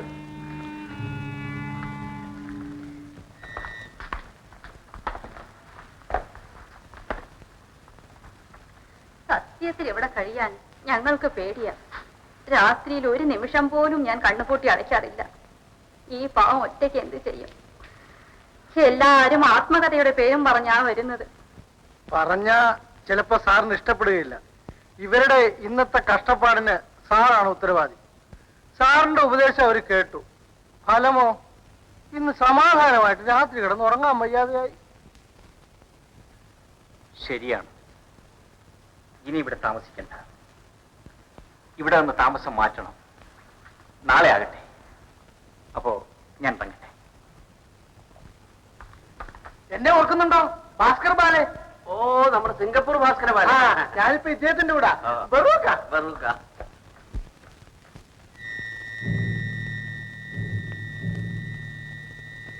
മിസ്റ്റർ, തീപ്പെട്ടിയുണ്ടോ?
നീ കുടിച്ചിട്ടുണ്ടോ? എടാ, സത്യം പറഞ്ഞോണം, നീ കമലം എന്ന സ്ത്രീയുടെ വീട്ടിൽ പോയിരുന്നു? അയ്യോ സാർ, ഇവൻ കാലന്റെ അരിഞ്ഞാണം കെട്ടവനാണ്. നാക്കെടുത്ത് മിണ്ടത്തില്ല. അത് സാരമില്ല, ഇവനെ കൊണ്ട് മിണ്ടിക്കുന്ന കാര്യം ഞങ്ങൾ ഏറ്റു. നിങ്ങൾ പോകണം, നാളെ കാലത്ത്. ശരി സർ. 705.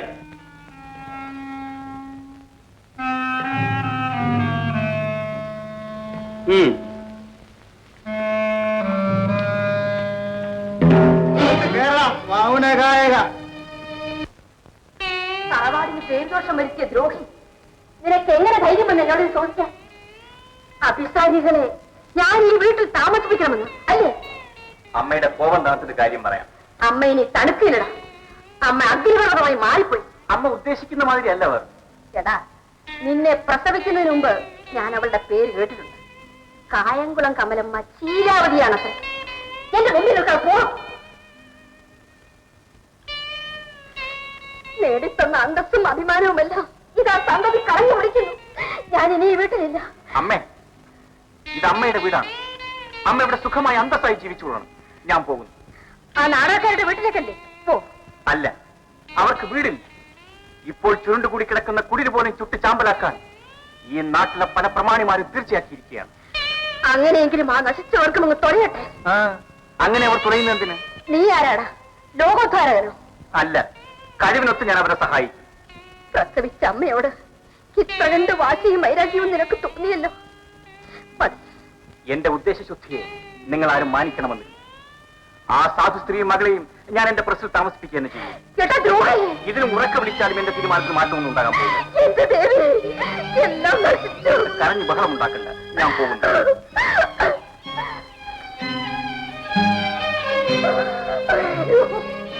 ഇതിന്റെ പിന്നിൽ ചില ധനികന്മാരുണ്ടെന്ന് ഇന്നലെ ഞാൻ പറഞ്ഞപ്പോ സാറ് വിശ്വസിച്ചില്ല. ഒരു പോലീസ് ഉദ്യോഗസ്ഥന് അങ്ങനെ വിശ്വസിക്കാൻ പറ്റില്ല മിസ്റ്റർ പ്രതാപ്. കുറ്റം തെളിയിക്കാൻ ഒരു ഊഹം മാത്രം പോയി. ഇനിയിപ്പോ ഊഹാമോഹങ്ങളൊന്നും വേണ്ടല്ലോ. പക്ഷെ ഒരു കാര്യം സാർ ആലോചിക്കണം. ലക്ഷപ്രഭുവാണ് പാലത്ര മുതലാളി എന്ന് വിചാരിച്ച് സാധിക്കേണ്ട വീട് കയറി തല്ലാൻ റൗഡികളെ അയച്ചാലോ? തെറ്റാണ്, സംശയം.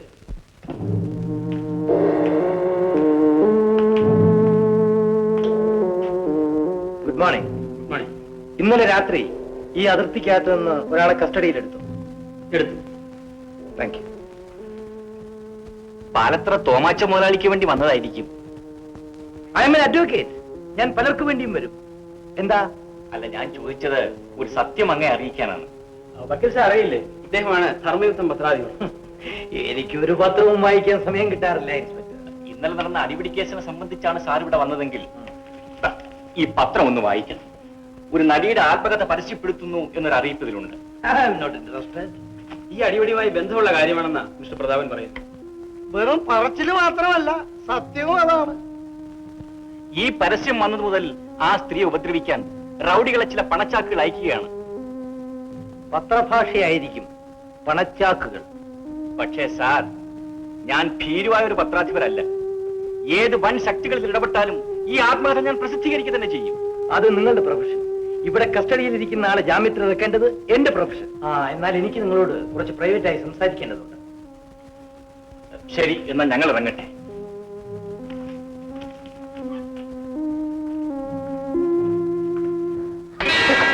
എന്താണിത്? നന്ദി കേട്ട തെണ്ടി. ഇവന്റെ ഈ ശരീരം എന്റെ കാശാണ് സാർ.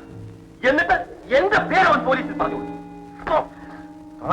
പറയാതിരുന്നപ്പോ പോലീസ് തല്ലി, പറഞ്ഞപ്പോ ഏമാനും തല്ലി. സാരമില്ല, നിന്റെ യജമാനല്ലേ, സ്നേഹിക്കുന്നവർക്ക് ശിക്ഷിക്കാൻ പറ്റും. തോമാച്ചന്റെ അപ്രോച്ച് തെറ്റിപ്പോയി. ഇത് വളരെ സീരിയസ് ആയ കാര്യമാണ് സാർ. ഞാൻ സത്യം തുറന്നു പറയാം. തുറന്നു പറയണമല്ലോ. വൈദ്യനോടും വക്കീലിനോടും ഒന്നും ഒളിച്ചു വെക്കാൻ പാടില്ലെന്നാണ് പ്രമാണം. അതെ, സാർ കേട്ടിരിക്കും ഒരു പ്രസിദ്ധ നാടക നടിയെ പറ്റി, കായംകുളം കമലമ്മ. അന്നോണോ, അവരുടെ കേസൊന്നും എന്റെ അടുത്ത് വന്നിട്ടില്ല. ഇത് വർഷങ്ങൾക്ക് മുമ്പാണ് sir. When we were young, you know, ഈ യുവത്വത്തിന്റെ ഞാൻ എന്നാ പറയാനാ, ചാപല്യം. എക്സാക്ട്ലി ചാപല്യം ഉണ്ടായിരുന്ന കാലത്ത് ഞാനും ഈ നടിയുമായി ഒന്ന് ബന്ധപ്പെട്ടു. മെയിന്റനൻസ് വേണമെന്നാണോ ഇപ്പോൾ അവളുടെ ഡിമാൻഡ്? അല്ല സാർ, ഞങ്ങൾ തമ്മിൽ കേസൊന്നുമില്ല. അവൾ അവളുടെ ആത്മകഥ പ്രസിദ്ധീകരിക്കുന്നു, ധർമ്മയുദ്ധം വാരികയിൽ. So what?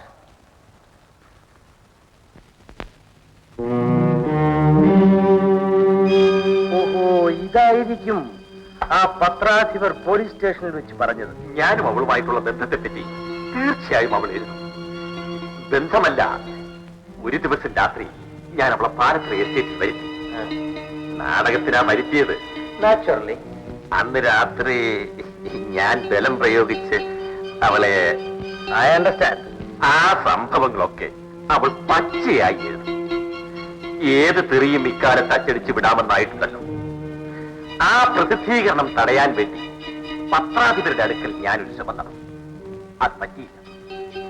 അതുകൊണ്ടാണ് മാനേജരെയും അവനെയും കൂട്ടി ആ സ്ത്രീയുടെ അടുക്കലേക്ക് ഒന്ന് അയച്ചത്. വെറുതെ ഒന്ന് ഭയപ്പെടുത്താൻ വേണ്ടി. നമുക്ക് ആ പ്രസിദ്ധീകരണം തടയണം സാർ.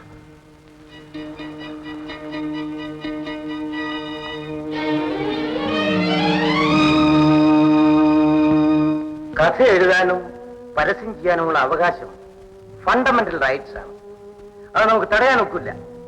നിയമത്തിലൂടെ പോയാൽ നാം തോറ്റുപോകും എന്ന് കരുതി വീണ്ടും റൗഡികളെ അയക്കരുത്. ഇപ്പൊ തന്നെ ഒരു കേസ് നിലവിലുണ്ട്. ഈ പറഞ്ഞ പാർട്ടിയുടെ താമസം എവിടെയാണ്?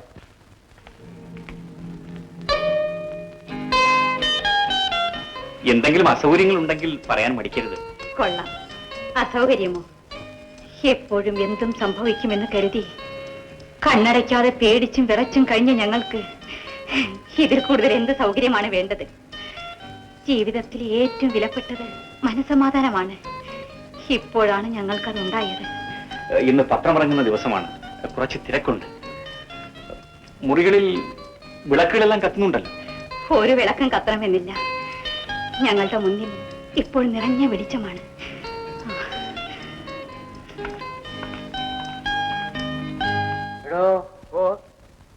ഇതിന്റെ പത്രാധിപരെ തനിക്കറിയാമോ? അതിന്റെ ഫ്രണ്ട് പേജിൽ തന്നെ കാണും സാർ പത്രാധിപർ എന്നാരാണെന്ന്. അതെനിക്കറിയാൻ പാടില്ലേ? തനിക്ക് ഇയാളെ നേരിട്ടറിയാമോ എന്നാണ് ചോദിച്ചത്. ധർമ്മയുദ്ധ പത്രാധിപരാണോ സാർ? എന്റെ അടുത്ത് ചോദ്യങ്ങളൊന്നും ചോദിക്കരുത്. ശരി സാർ. ഈ പ്രതാപചന്ദ്രൻ എന്ന മനുഷ്യനെ പറ്റി തനിക്ക് എന്തെങ്കിലും അറിയാമോ? ഭയങ്കരനാണെന്നറിയാം. എങ്ങനെ? ഏത് തരത്തിൽ ഭയങ്കരനാണെന്ന്? ഭയങ്കര നട്ടലുള്ള പത്രാധിപരാണെന്നാ ജനസംസാരം.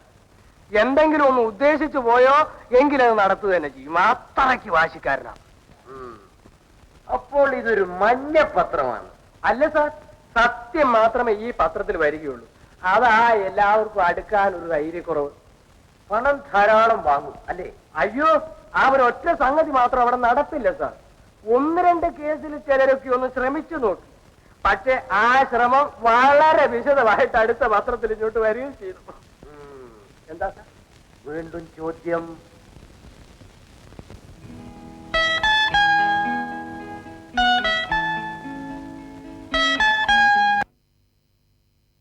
ഞാൻ ഒരു കപ്പ് കാപ്പിക്ക് വേണ്ടി ദാഹിച്ചിരിക്കുകയായിരുന്നു.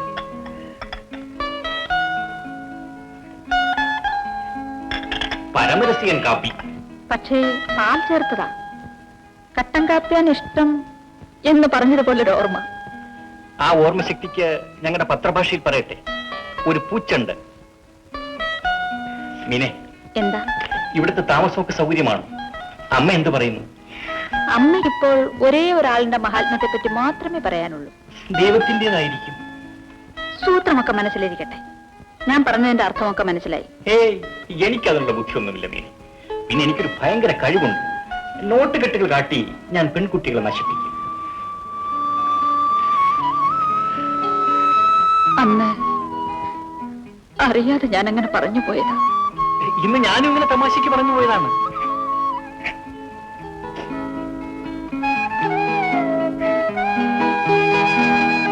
മീനെ കരയിക്കാനല്ല ഞാനിത് പറഞ്ഞത്. ഈ കവിത കണ്ടോ?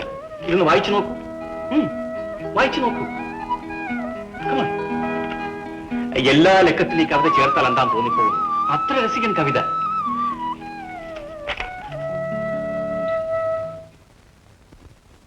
വായിക്കൂ. ഞാൻ ഈ പ്രൂഫും തിരുത്തട്ടെ.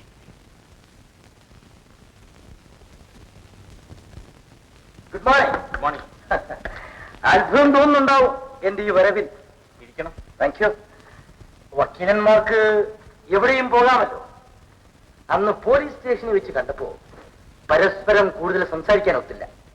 നേരിട്ട് കണ്ട് സംസാരിക്കാമെന്ന് കരുതി. നമ്മുടെ പാലത്തറ തോമച്ചൻ വളരെ മനപ്രയാസത്തിലാണ്. അദ്ദേഹം ഉദ്ദേശിക്കാത്തത് സംഭവിച്ചു. അന്ന് ആ 2 പേരെ പറഞ്ഞയച്ചത് ആ നാടകക്കാരിയെ ഒന്ന് ഭയപ്പെടുത്താൻ വേണ്ടി മാത്രമായിരുന്നു. സത്യത്തിൽ മിസ്റ്റർ പ്രതാപിനെ ഉപദ്രവിക്കണമെന്ന് അദ്ദേഹത്തിന് ഉദ്ദേശം ഉണ്ടായിരുന്നില്ല. തോമച്ചനിപ്പോ വളരെയേറെ പശ്ചാത്തലിച്ചു. ക്ഷമിക്കണം, ആ റൗഡികൾ എന്നെയും സാറിനെ കൊന്നിരിക്കട്ടെ. പാലത്തറ പശ്ചാത്തലത്തോട് ഞങ്ങൾ വേർത്ത് നിൽക്കൂ. പാലത്തറ ഒരു വലിയ മനുഷ്യനാണ്. അതുകൊണ്ടാണല്ലോ ഒരു സാധു സ്ത്രീ വീട് കയറി തല്ലാൻ തെമ്മാടികൾ അയച്ചത്. സംഭവിക്കാനുള്ളതെല്ലാം സംഭവിച്ചു. പക്ഷേ നമുക്ക് ആ അടിപിടി കേസ് ഒന്ന് ഒതുക്കി തീർക്കണം. അല്ല, പോലീസ് തന്നെ ചെയ്യുമായിരുന്നു. പക്ഷെ നിങ്ങളുടെ പത്രത്തെ ഭയന്ന് അവരത് ചെയ്യുന്നില്ല. നമുക്കതൊന്ന് ഒതുക്കി തീർക്കണം. അങ്ങനെയൊന്നും തീരുകയില്ല സാർ. പ്രതാപൻ സ്വല്പം ആലോചിച്ച് സംസാരിച്ചാൽ നന്ന്. ആലോചിക്കാനൊന്നുമില്ല, സാറ് പോണം. ശരി, എനിക്ക് ആ സ്ത്രീയെ ഒന്ന് കാണും. അത് ഞങ്ങൾ എന്ത് ചെയ്യണം? അല്ല, അവൾ എവിടെയാണ് താമസം എന്ന് പറഞ്ഞു. എനിക്കറിയില്ല. മിസ്റ്റർ പ്രതാപൻ, ഈ പോക്ക് ആപത്താണ്. ഒരുപക്ഷെ ആ നാടകക്കാരെ നിഷേധിച്ചാലോ ഇങ്ങനെയൊന്നും സംഭവിച്ചിട്ടില്ല എന്ന്. അല്ല, ഞാൻ ചോദിക്കുകയാണ്. ഭയപ്പെടുത്തരുത് സാർ.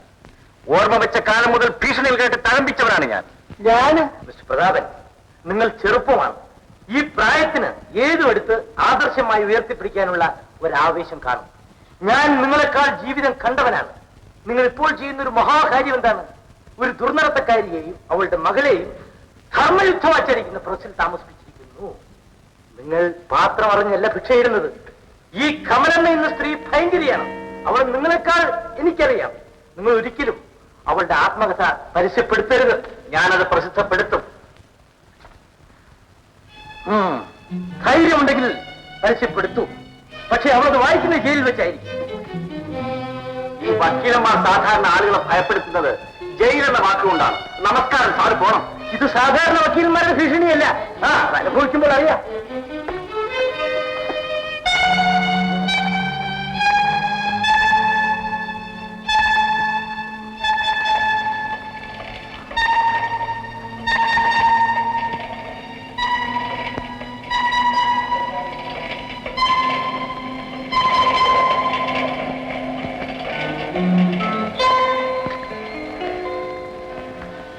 ഗോപാൽ നായർ ഓഫീസിൽ കണ്ടിട്ട് പോയിരിക്കാണ്. ഏത് ഗോപാൽ? ആ പഴയ പോലീസ് ഇൻസ്പെക്ടർ. എന്നിട്ട് ആത്മകഥ പ്രസിദ്ധപ്പെടുത്തിയാൽ എന്നെ ജയിലിൽ കയറ്റുമെന്ന് പറഞ്ഞ് പ്രതാപൻ സാറിനെ ഭീഷണിപ്പെടുത്തിട്ട് പോയിരിക്കാണ്.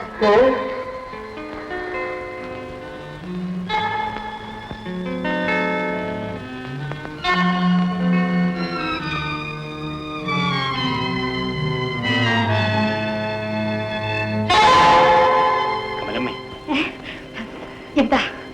ഒരു വക്കീൽ ഗോപാലൻ നായർ അറിയും? വക്കീലോ? അറിയില്ലല്ലോ. ഇവിടെ ഇപ്പൊ വന്നപ്പോ കണ്ടോ? കണ്ടില്ലല്ലോ. എന്താ? അല്ല, അയാളെ പരിചയമുണ്ടോ എന്ന് അറിയാൻ വേണ്ടി ചോദിക്കായിരുന്നു. ഇല്ലല്ലോ.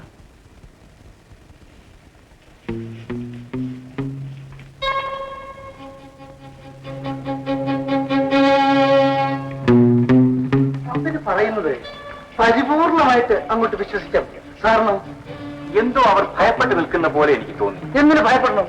നമ്മൾ ആരും അറിയാത്ത ഒരു രഹസ്യവും അവർ നമ്മിൽ നിന്ന് ഒളിച്ചു വെക്കുന്നുള്ളത് വ്യക്തമാണ്. ശങ്കുർ ഒന്ന് വിളിക്കും. ശരി സാർ. സാർ, ഇനി അധികം താമസിപ്പിക്കുന്നു. ഉടനെ ആത്മഹത്യ അങ്ങ് പ്രസിദ്ധീകരിക്കും. ആത്മഹത്യ പ്രസിദ്ധപ്പെടുത്തില്ല മാത്രമേ പ്രസിദ്ധപ്പെടുത്തുമെന്ന് നമ്മൾ പരസ്യം ചെയ്തു എന്ന് മാത്രം. സാർ, നമുക്കത് ക്ഷീണമാണ് സാർ. പലരുടെയും ഭീഷണിക്ക് നമ്മൾ വഴങ്ങിക്കൊടുത്തെന്ന് ലോകം ധരിക്കും. എന്ത് വന്നാലും ആദർശം വിട്ടുകൊടുക്കുന്നതല്ല സാർ എന്നൊരാളുകൾക്ക് വിശ്വാസമുണ്ട്. അത് പോയി പോവും. ആശാൻ അവിടെ കാണുന്നില്ല സാർ. കമലമ്മ തന്നെയാണ് എന്നെ ഇങ്ങോട്ട് പറഞ്ഞയച്ചത്. അന്ന് അവിടെ നിന്ന് പ്രസ്സിൽ വന്നപ്പോൾ കാണാൻ സാധിക്കാഞ്ഞതിൽ കമലമ്മയ്ക്ക് അതിയായ സങ്കടവും നിരാശയും ഉണ്ട്. ആഹാ, അവളപ്പോൾ ആ പ്രശ്നത്തുണ്ടായിരുന്നു. എന്നിട്ട് പ്രതാപൻ അവളെ കാണാൻ എന്നെ അനുവദിക്കാതിരുന്നപ്പോ അവക്ക് വെളിയിൽ വന്ന് എന്നെ കാണാമായിരുന്നില്ലേ? നീ അവളോട് പറഞ്ഞേക്ക് ഈ പോക്ക് അപകടത്തിലേക്കാണ്. അവളുടെ ഒരു ആത്മകഥ മാന്മാരെ അവമാനിക്കാനുണ്ടോ അത്? അല്ലേ? എടോ, നിനക്കറിഞ്ഞുകൂടെ ഞാൻ വിചാരിച്ചാൽ അവളുടെ സർവസ്വവും തൊട്ടകൈക്ക് നശിപ്പിക്കാൻ കഴിയുമെന്ന്? അറിയാമേ, അതുകൊണ്ട് തന്നെയാണല്ലോ അന്തം വിട്ട് അവരെന്നെ ഇങ്ങോട്ട് പറഞ്ഞയച്ചു. അവൾ ആത്മകഥ എഴുതി പ്രസിദ്ധീകരിക്കാൻ പോകുന്നു അല്ലേ? എഴുതുന്നുമില്ല, പ്രസിദ്ധീകരിക്കുന്നുമില്ലേ? കള്ളം പറയുന്നു എന്നോട്. ധർമ്മയുദ്ധത്തിൽ ഞാൻ പരസ്യം കണ്ടല്ലോ അവൾ ആത്മകഥ എഴുതാൻ പോകുന്നു. അതൊരു തന്ത്രം മാത്രമാണ്. സത്യം, കമലമ്മയുടെ ആത്മകഥ വരുന്നുവെന്ന് പ്രസിദ്ധപ്പെടുത്തിയാൽ പിന്നെ കമലമ്മയുമായി അന്ന് ബന്ധപ്പെട്ടിരുന്ന ഇന്നത്തെ മാന്യന്മാരെല്ലാം പണവും കൊണ്ടുവരുമെന്നുള്ള പ്രതീക്ഷയിലാണ് ആ പരസ്യം കൊടുത്തത്. ആരുടെ ബ്രെയിനാണ്ടായത്? എന്തോ ഈ ബുദ്ധി ആരുടേതാണ്? ഇത് പിന്നെ ദോഷം പറയരുതല്ലോ, പ്രതാപൻ സാറിൻ്റെതാ. ഞാനത് ഊഹിച്ചതാണ്. അപ്പോൾ ഇതുവരെ കമലമ്മ ഒന്നും എഴുതി കൊടുത്തിട്ടില്ല. അങ്ങനെയാണ് സത്യം. ലക്ഷം രൂപ കിട്ടിയ ഞാൻ അങ്ങനെ കൊണ്ട് സത്യം ചെയ്യുന്നവനല്ല. ഒരക്ഷരം എഴുതി കൊടുത്തിട്ടില്ലേ? ഞാൻ പ്രസീന്ന് ആരും അറിയാതെയാണ് ഇങ്ങോട്ട് പോകുന്നത്. ഒരുപക്ഷെ പ്രതാപൻ സാർ എന്നെ തിരക്കുന്നുണ്ടാവുമായിരുന്നു. ഓ,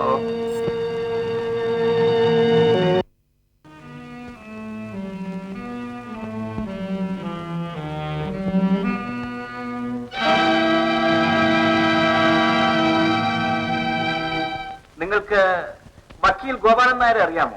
വക്കീൽ ഗോപാലൻ നായർ അറിയില്ല. അറിയില്ലയോ? അങ്ങനെ ചന്തയുടെ തെക്ക് മഹാദേവി ക്ഷേത്രത്തിന് പടിഞ്ഞാറാ താമസം. ഇപ്പൊ അറിയോ? ഓഹോ, അറിയില്ല സാർ. വക്കീൽ ഗോപാലൻ നായരുടെ പേരെങ്കിലും കേട്ടിട്ടുണ്ടോ? ഇപ്പൊ ആദ്യമായിട്ട് കേൾക്കുകയാണ് സാർ. എടോ, ഇങ്ങോട്ട് നീ കേൾക്ക്. താൻ വക്കീലിന്റെ വീട്ടിൽ പോയില്ല അല്ലേ? പോയി സാർ. എന്തിനു പോയി? കമലമ്മ പറഞ്ഞയച്ചിട്ട് പോയതാ. അപ്പോൾ അവർക്ക് വക്കീൽ ഗോപാലൻ നായരെ നേരിട്ട് അറിയാം. അറിയാമേ? എങ്ങനെ അറിയാം? ഏകദേശം 12 വർഷത്തിന് മുമ്പേ അറിയാം. അന്ന് അദ്ദേഹം വക്കീലല്ലായിരുന്നു, പോലീസ് ഇൻസ്പെക്ടർ ആയിരുന്നു പെരുമ്പാവൂര്. താൻ എന്തിനാ അവിടെ പോയത്? ഞാൻ പറയൂ, പറയാൻ. ആ പാവത്തിന് ഉപദ്രവിക്കരുത്, ഞാൻ പറയാം. വേണ്ട, നിങ്ങൾ പറഞ്ഞില്ല ഞാൻ ചോദിച്ചപ്പോൾ. കുറെ കൂടി വിശ്വസിക്കാൻ പറ്റിയത് ഇയാളെയാണ്. പറയൂ. ആത്മകഥ പ്രസിദ്ധം ചെയ്യുകയില്ല എന്ന് പറയാൻ വേണ്ടി പോയതാണ്. ഇതോ അതാണല്ലോ ഈ പദ്ധതിയുടെ മർമ്മം. അത് പുറത്തു പറയാൻ പാടില്ലെന്നല്ലേ നമ്മൾ തീരുമാനിച്ചത്? തീരുമാനം അതായിരുന്നു. പിന്നെ താനെന്താ വക്കീലിനെ ചെന്ന് കണ്ട് ഈ രഹസ്യം വെളിപ്പെടുത്തിയത്? അയാൾക്ക് മാത്രമേ എന്നെ ദ്രോഹിക്കാൻ സാധിക്കൂ. അപ്പോ നിങ്ങളെ അയാൾ ജയിലിലടയ്ക്കുമെന്ന് പറഞ്ഞതിൽ എന്തെങ്കിലും സത്യം കാണും അല്ലേ? പല അപവാദങ്ങളും എനിക്ക് കേൾക്കേണ്ടി വന്നു, പല ശത്രുക്കളും എനിക്കുണ്ടായി. പക്ഷേ അതിലൊന്നും ഭയപ്പെടുന്നവനല്ല ഞാൻ. ഈ ലോകത്ത് ഞാനാണ് സർവസ്വമെന്ന് വിശ്വസിക്കുന്ന എന്റെ അമ്മയുടെ മുഖത്ത് നോക്കി ഞാൻ പറഞ്ഞു, ഇനി ആ വീട്ടിൽ ഞാൻ കാലുകുത്തുകയില്ല. അങ്ങനെ എന്നെ പ്രസവിച്ച എന്റെ അമ്മ പോലും എന്നെ വെറുത്തു. എന്നിട്ടും ഞാൻ എന്റെ മനസാക്ഷിക്ക് വിപരീതമായി പ്രവർത്തിച്ചില്ല. ഞാൻ നിന്നിടത്ത് തന്നെ ഉറച്ചു നിൽക്കും. പക്ഷെ നിങ്ങൾക്കെന്നെ വിശ്വാസം. നന്ദി കെട്ട വർഗം. എന്റെ പ്രതാപ, ഞാൻ നന്ദി കെട്ടവളല്ല. ആ ദൈവലും സ്നേഹത്തിലുമാണ് ഞങ്ങൾ ഇന്ന് ജീവിക്കുന്നത്. ആ സ്നേഹം ഇങ്ങോട്ടും ഉണ്ടാകുമെന്ന് ഞാൻ വിചാരിച്ചു. മൃഗങ്ങളെ സ്നേഹിച്ചാൽ അവ നമ്മയും സ്നേഹിക്കും. അയ്യോ ഈശ്വര, ഞാനത് പറയില്ല, ഞാനത് പറയില്ല.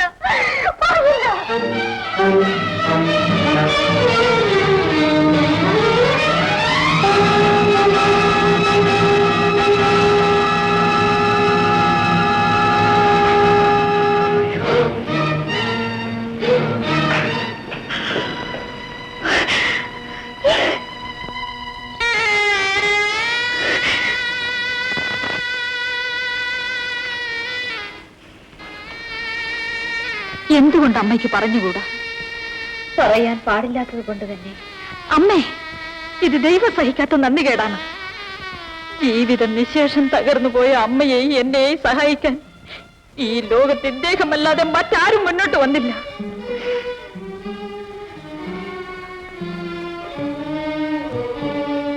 കള്ളുകുടിയന്മാരെയും ചട്ടമ്പിമാരെയും പേടിച്ച് ഉറക്കം വിളിച്ച് കഴിഞ്ഞ നമ്മൾ ഇന്ന് സുഖമായി മെത്തയിൽ ഉറങ്ങുന്നു.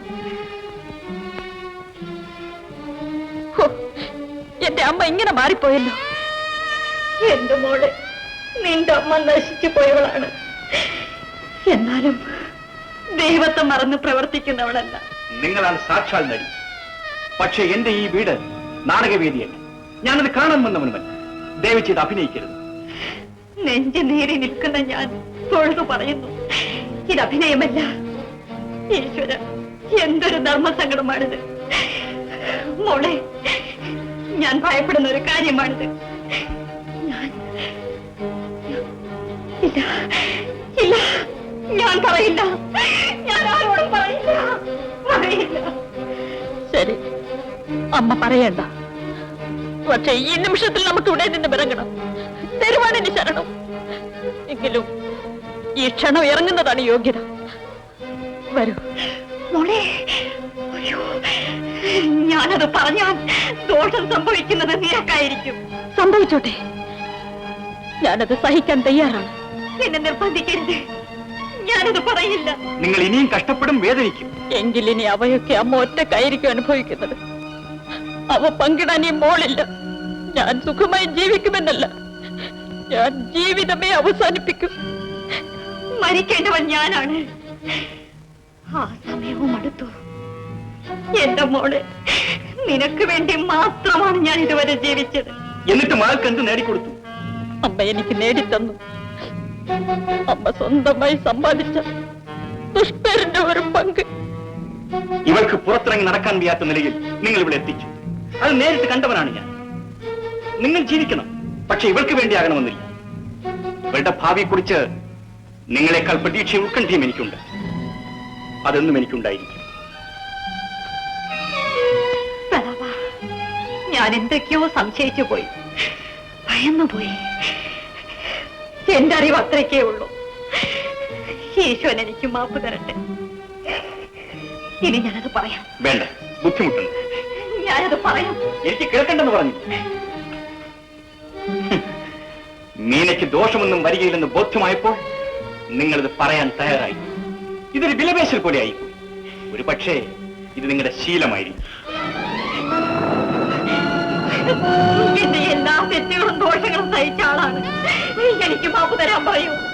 എനിക്ക് പറയാനുള്ളത് ദയവായി ഒന്ന് കേൾക്കാൻ പറയൂ. മനുഷ്യനെ മനസ്സിലാക്കുവാൻ നിങ്ങൾക്ക് ഇതുവരെ കഴിഞ്ഞിട്ടില്ല. സാറിന്റെ അമ്മയ്ക്ക് പോലും സാറിനെ മനസ്സിലാക്കാൻ കഴിഞ്ഞില്ല. കഷ്ടം, പാവം, അവരൊരു സ്ത്രീയല്ലേ.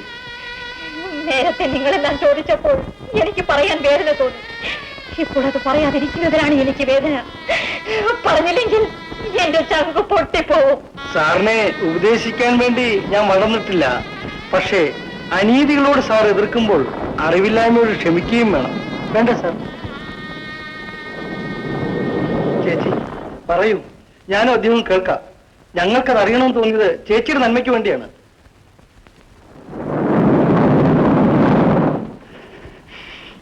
ഇതുപോലെ ഇടിയും മിന്നലും ഉണ്ടായിരുന്ന ഒരു രാത്രിയിലാണ് അത് സംഭവിച്ചത്.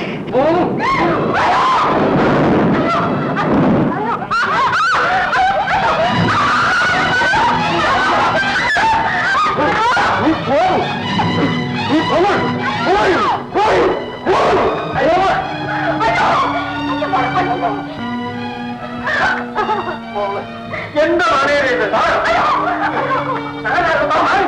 അയ്യോ അയ്യോ എന്തിനാ പാവത്തിന് ഇങ്ങനെ കൊല്ലാതെ കൊല്ലും? താനാണോ ചോദിക്കാൻ? താനാണോ ആരാണ്?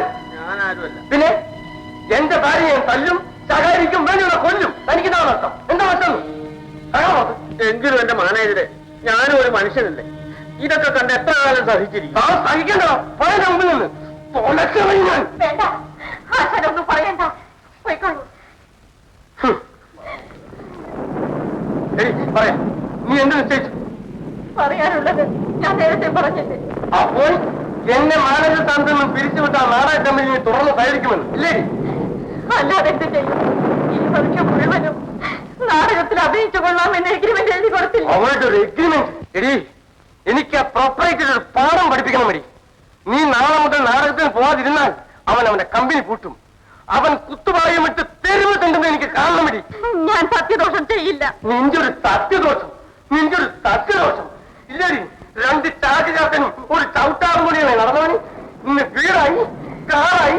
ഇതിനെങ്ങനെ ഉണ്ടായത്? ഞാൻ ഒരുത്ത മാനേജറായിരുന്നു. അങ്ങനെ തന്നെ അവരുടെ പിരിച്ചു പിരിച്ചുവിടാതെ അയാൾ എന്ത് ചെയ്യും? സദാസമയം കൂടി ഒരിക്കലും സുബോധമില്ല.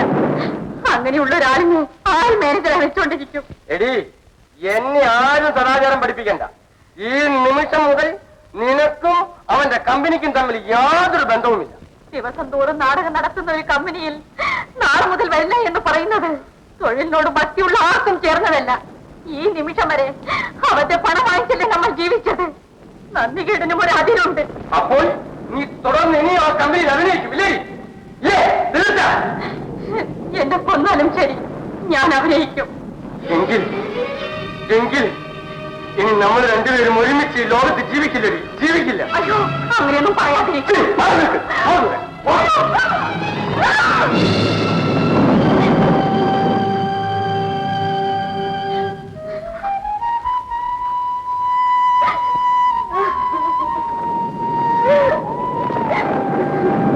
എല്ലാം ഈശ്വരഹിതം പോലെ വരികയുള്ളൂ എന്ന് വിചാരിച്ച് സമാധാനിച്ച തലയെ കൈവച്ച് നിലവിളിച്ചുകൊണ്ടൊന്നും യാതൊരു പ്രയോജനമില്ല.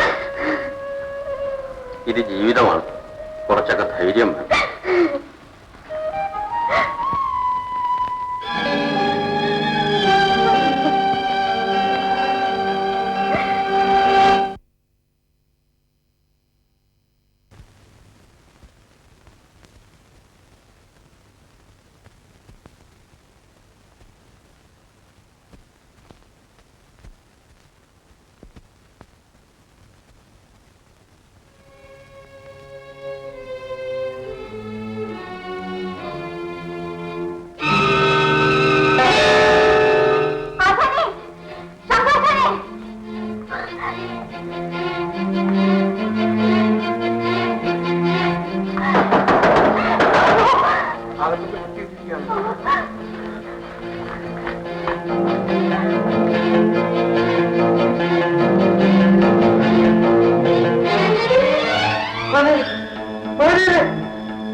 മാനേജ് മരിച്ചു.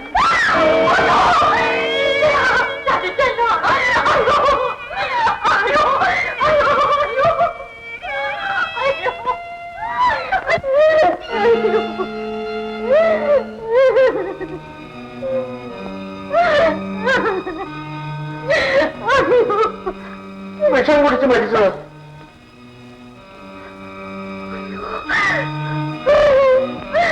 ഇന്നലെ രാത്രി ഈ ലോകത്തിന് നാം ഒരുമിച്ച് ജീവിക്കില്ല എന്ന് പറഞ്ഞപ്പോൾ എന്നെ കൊല്ലുമെന്നാണ് ഞാൻ വിചാരിച്ചത്. ഏതായാലും സംഭവിക്കാനുള്ള എല്ലാം സംഭവിച്ചു.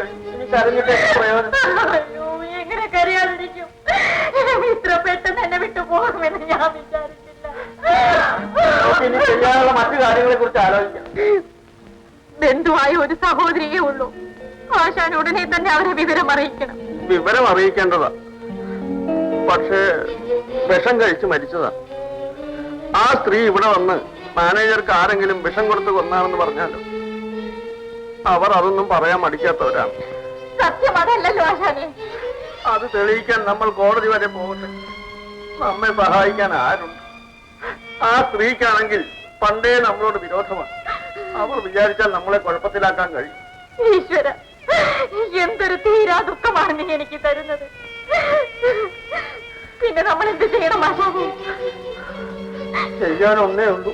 കഴിയുന്നതും വേഗം ആരും അറിയാതെ ജഡം ദഹിപ്പിക്കാൻ നോക്കണം. അത് വേഗം പിന്നെ പറയുന്നവരെന്തെങ്കിലും പറഞ്ഞോട്ടെ. ആ ശവടുത്ത് മാറ്റൂ.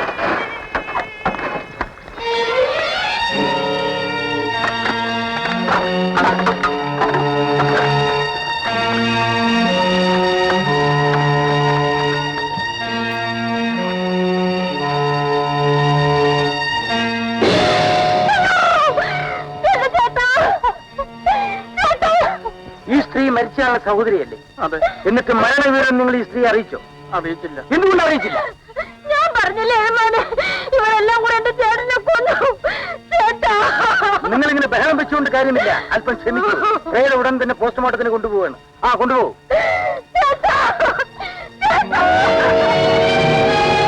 ഈ വീട്ടിൽ നിങ്ങളെ കൂടാതെ വേറെ ആരെല്ലാം ഉണ്ട്? എന്റെ കുഞ്ഞും ശങ്കുവാശാനും മാത്രമേ ഉള്ളൂ. ഇയാളാണോ ശങ്കുവാശാൻ? അതെ.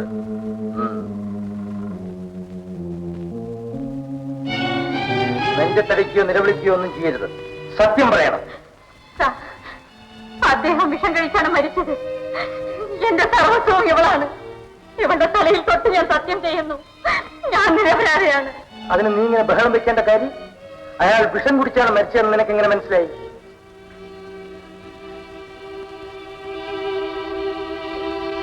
നിന്റെ അസ്ഥി ഞാൻ വെള്ളമാക്കും. വിഷം കുടിച്ചെന്നെങ്ങനെ മനസ്സിലായി? ഇന്നലെ കാലത്ത് മാനേജറുടെ മുറിക്കകത്ത് ചെന്നപ്പോ അവിടെ ഒരു വിഷക്കുപ്പി കണ്ടു. നീയാണോ കണ്ടത്? ഇവളാണോ കണ്ടത്? അതല്ല രണ്ടുപേരും ഒരുമിച്ച് കണ്ടോ? ഞാൻ ആദ്യം കണ്ടു, പിന്നെ അതെടുത്ത് ഇവരെ കാണിച്ചു കൊടുത്തു. എവിടെയാണ് നീ ആ കുപ്പി കണ്ടത്? നിലത്ത്.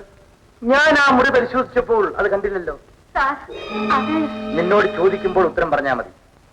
എവിടെയാ കുപ്പി? ഞാനെടുത്ത് വെച്ചിട്ടുണ്ട് സാർ. എവിടെ?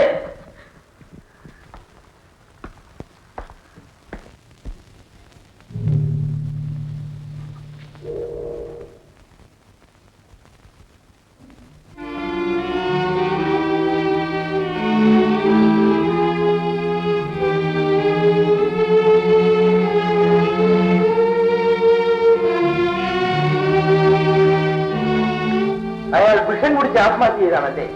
അതെ അമ്മാൻ. എങ്കിൽ ഈ വിഷക്കുപ്പി ഇങ്ങനെ എടുത്ത് ഒളിച്ചു വെക്കേണ്ട ആവശ്യം നിന്നോടാണ് ചോദിച്ചത്. വിഷം കുടിച്ച് മരിച്ചതാണെന്ന് പുറത്ത് ആരും അറിയേണ്ടെന്ന് കരുതി. വീട്ടിനകത്ത് ആരെങ്കിലും ആത്മഹത്യ ചെയ്താൽ വിവരം ഉടനെ പോലീസിൽ അറിയിക്കണം. അറിയിച്ചോ? എന്തുകൊണ്ട്? പോലീസെ അറിയിച്ചാൽ കൂടുതൽ കുഴപ്പമുണ്ടാവുമെന്ന് ഭയന്നിട്ടാണ് സാർ ചെയ്യാതിരുന്നത്. എന്നിട്ട് ഇപ്പോൾ കുഴപ്പമൊന്നും ഉണ്ടായില്ല അല്ലേ?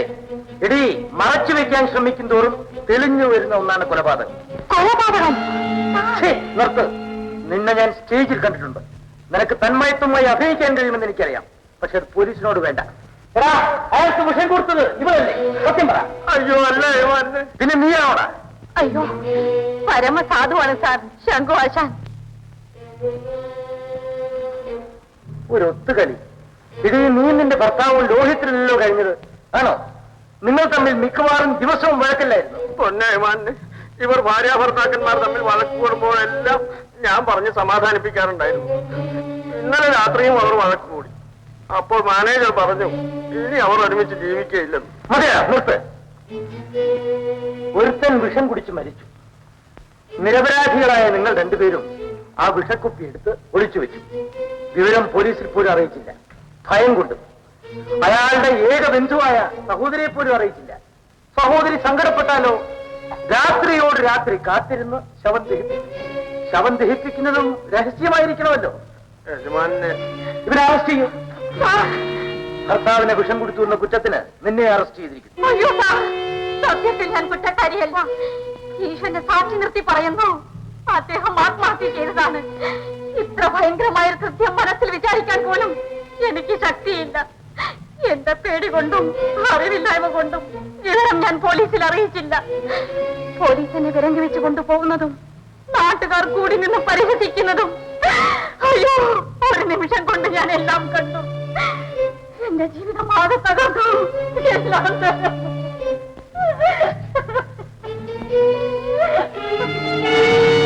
കമലമ്മ പറഞ്ഞത് തന്നെയാണ് സത്യമെന്നിരിക്കട്ടെ.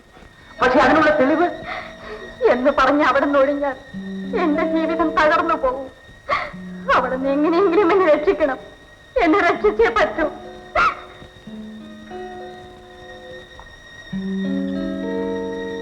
തൽക്കാലം ധൈര്യമായിരിക്കും.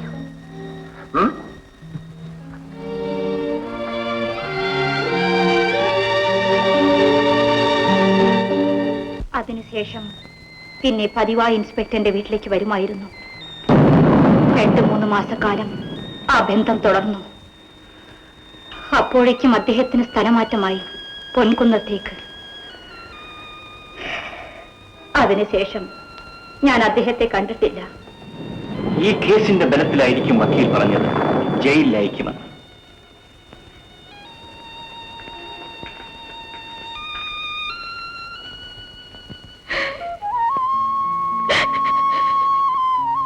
മീനെ, എന്താണ്? ഇല്ല, ഒന്നുമില്ല. പിന്നെ കരയുന്നത്? വീട്ടിൽ ഇനി കയറുകയില്ലെന്ന് അമ്മയോട് പറഞ്ഞു. പറഞ്ഞു. എനിക്കും വാശിയുണ്ടെന്ന് അമ്മ മനസ്സിലാക്കട്ടെ എന്ന് കരുതി പറഞ്ഞതാണ്. ചേട്ടാ, സത്യം പറയൂ. ഞങ്ങൾ കാരണമല്ലേ സ്വന്തം അമ്മ പോലും പിണങ്ങിയത്?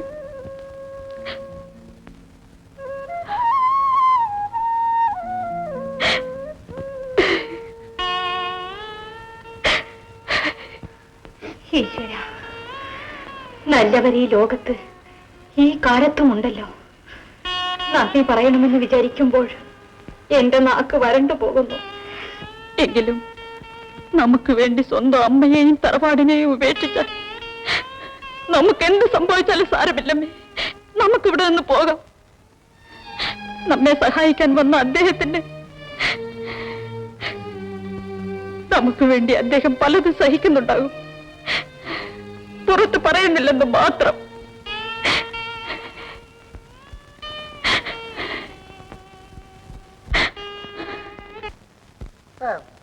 സാറിന് എന്നേക്കാൾ ബുദ്ധിയുള്ളതുകൊണ്ട് ചോദിക്കുകയാണ്, ഈ ഒരൊറ്റ കേസിന്റെ അടിസ്ഥാനത്തിൽ ആ വക്കീലിനെ ഇത്ര ശക്തിയായിട്ട് കമലമ്മ ഭീഷണിപ്പെടുത്താൻ സാധിക്കും? പറ്റുകയില്ല. പിന്നെ അവരെ ജയിലിലടക്കുമെന്ന് പറഞ്ഞതോ?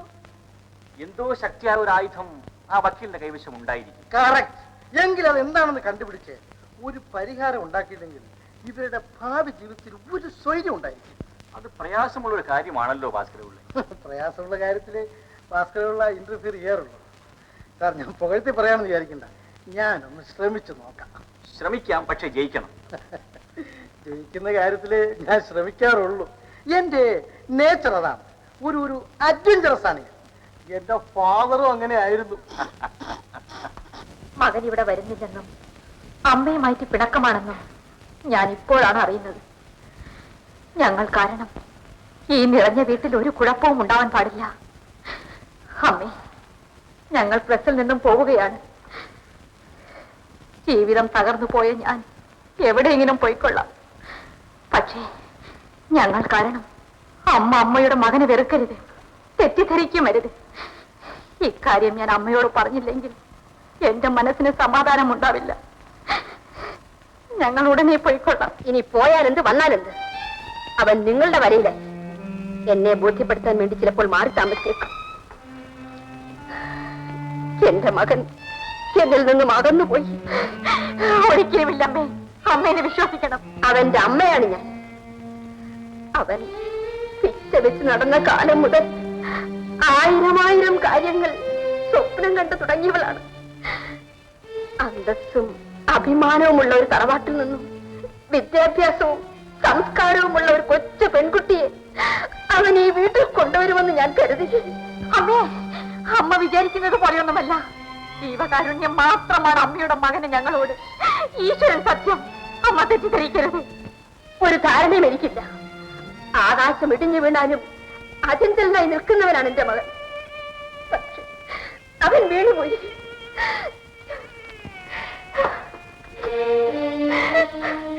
അവനെ എടുത്തുയർത്താൻ ഈ വൃത്തിക്ക് ശക്തിയില്ല.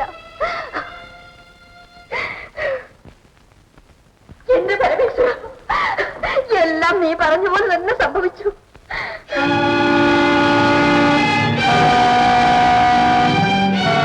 ഇവളും ഇവളുടെ മകളും കൂടി എന്റെ മകനെ അപകരിച്ചു കളഞ്ഞു പരമേശ്വര. അഭിപ്രായ വ്യത്യാസത്തിന്റെ പേരിൽ ഈ തകർച്ച കണ്ടിട്ടും നീ കാണാതെ മട്ടിൽ കഴിയരുത്. ഇവർക്കിപ്പോൾ എന്താണ് ചേച്ചി വേണ്ടത്? നീ തന്നെ അവരോട് ചോദിച്ചു നോക്കൂ. ഇദ്ദേഹം ഒരു വലിയ മനുഷ്യനാണെന്ന് എനിക്കറിയാം. പക്ഷേ അമ്മയുടെ സഹോദരനാണെന്ന് ഇപ്പോഴാണ് എനിക്ക് മനസ്സിലായത്. കൂടുതലൊന്നും സംസാരിക്കണ്ട. ഇന്ന് വരെ സംസാരിച്ചിട്ടില്ലല്ലോ. കൂടുതലല്ല, കുറവായിട്ട് പോലും. ചേച്ചി, ഈ സ്ത്രീ എന്റെ മുഖത്ത് നോക്കാം. ഞാനാണ് കായംകുളം കമലമ്മ. എന്നറിയുമോ? നാടക ലോകത്തിലെ ചക്രവർത്തിനിയാക്കാമെന്ന് ഈ തലയിൽ കൈവച്ചാണ് നിങ്ങൾ പറഞ്ഞത്. രാഷ്ട്രീയ പ്രവർത്തകനാണെങ്കിലും കമലമ്മേ, ഞാനൊരു കവിയാണ്, കലാകാരനാണ് എന്നെല്ലാം എന്റെ പുറകെ നടന്നു പറഞ്ഞ ആ ദിവസങ്ങൾ മറന്നുപോയി. എന്നെ അംഗപ്രത്യേകം വർണ്ണിക്കുന്ന എത്രയെത്ര ശ്ലോകങ്ങളാണ് നിങ്ങൾ എനിക്ക് എഴുതി തന്നത്. ഒടുവിൽ സ്വന്തമായിട്ട് എനിക്കൊരു നാടക കമ്പനി ഉണ്ടാക്കി തരാം, എത്ര പണം വേണമെങ്കിലും ചെലവാക്കാം എന്നെല്ലാം നിങ്ങൾ പറഞ്ഞു. അവയെല്ലാം അക്ഷരം പ്രതി ഞാൻ വിശ്വസിച്ചു. ആ വാഗ്ദാനവുമായി 6-7 മാസം കായംകുളത്ത് വന്ന് നിങ്ങൾ എന്റെ വീട്ടിൽ താമസിച്ചില്ലേ? ഇതൊക്കെ സത്യമാണ് പരമേശ്വര. പരമേശ്വരൻ ഇവരെ അറിയുമോ? നമ്മൾ തമ്മിൽ പരിചയമുണ്ടെന്ന് സ്ഥാപിക്കാനാണോ ഭാവം? എനിക്കത് സ്ഥാപിക്കാൻ വേണ്ടി പാടുപെടേണ്ട കാര്യമില്ല. ജീവനുള്ള തെളിവ് എന്റെ കൂടെയുണ്ട്. അവൾക്ക് 17 വയസ്സായി. പരമേശ്വര, അമ്മേ, ഞാനിങ്ങനെ സംഭവിക്കുമെന്ന് സ്വപ്നത്തിൽ പോലും കരുതിയതല്ല. ഈ നിൽക്കുന്ന മഹാനായ നേതാവിന്റെ മകളാണ് മീന. അങ്ങനെ കമലമ്മയോട് ഗർജിക്കരുത്. നിങ്ങളുടെ തറവാടിത്തം പറച്ചിലിൽ മാത്രമേ ഉള്ളൂ. എന്റെ ജീവിതം വഴിതെറ്റിപ്പോയിരിക്കാം. പക്ഷേ എനിക്ക് നിങ്ങളെക്കാൾ മനുഷ്യത്വമുണ്ട്. എന്റെ മകളെ പ്രസവിച്ചപ്പോൾ ഉരമരുന്ന് വാങ്ങാൻ പോലും 4 കാശ് തരാതെ സ്ഥലം വിട്ടു പോയ നിങ്ങളുടെ പിന്നാലെ ആ ചോരക്കുഞ്ഞിനെയും എടുത്തുകൊണ്ട് ഞാൻ നടന്നില്ല. നിങ്ങൾ ഇന്ന് ചെയ്യിക്കുന്ന കൊടിപിടിപ്പിനും കുത്തിയിരിപ്പിനും ഞാൻ തയ്യാറായില്ല. നിങ്ങൾക്ക് വേണ്ടി ജനങ്ങൾ ജയവിളിച്ചപ്പോൾ അതിനേക്കാൾ ഉറക്കെ എന്റെ മകളെ കൊണ്ട് അച്ഛാ എന്ന് ഞാൻ വിളിപ്പിച്ചില്ല.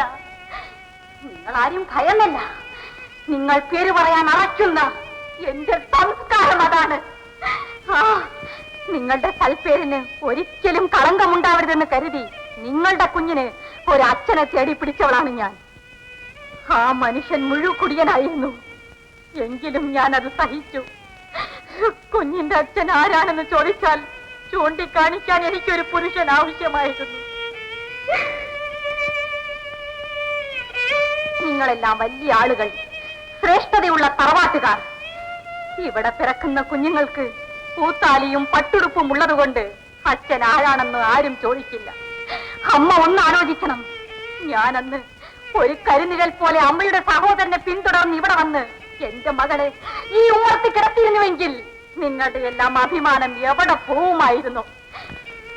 ആനയും അമ്പാരിയും ഒക്കെ ഉണ്ടായിരുന്ന ഈ തറവാട്ടിൽ ഒരു പൊടി കുഞ്ഞു കിടന്ന് അലറി വിളിച്ച് കരഞ്ഞിരുന്നുവെങ്കിൽ ഈ നാട്ടുകാർ അമ്മയോടൊന്നും ചോദിക്കുമായിരുന്നില്ലേ? അങ്ങനെ അന്ന് ഞാൻ ചെയ്തിരുന്നുവെങ്കിൽ ഇന്ന് ഈ വീട്ടിൽ എനിക്ക് ധൈര്യമായി കയറാമായിരുന്നു.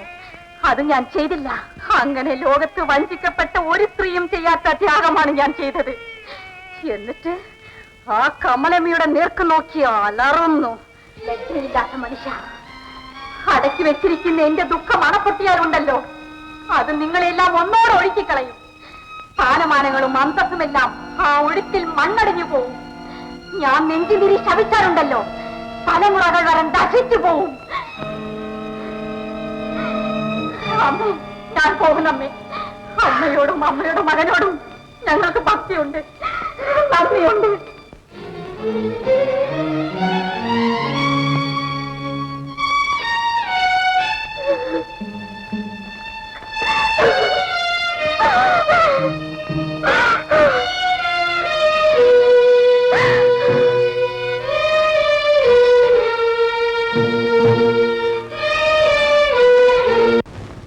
നമസ്കാരം സാർ.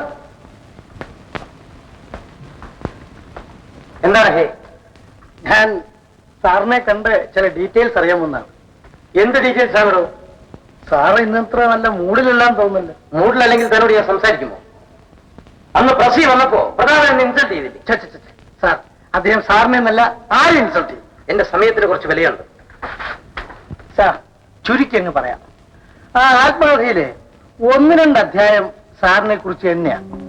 സത്യാസത്യങ്ങൾ അറിയാതെ അത് അപ്പാടെ അച്ചടിക്കരുതല്ലോ. ഏത് ആത്മകഥയാണോ? ആ കായംകുളം കമലം എഴുതുന്നു എന്ന് പറഞ്ഞല്ലേ? അവൾ എഴുതുകയില്ല. എഴുതി തന്നു സാർ. തരാൻ സാധ്യമല്ല ഹേ. സാധ്യമല്ല ഹേ എന്ന് പറഞ്ഞ പണ്ട് പെരുമ്പാവൂർ വെച്ച് സാറും കമലമ്മയും കുറച്ചു മാസം സ്നേഹത്തിലല്ലായിരുന്നു.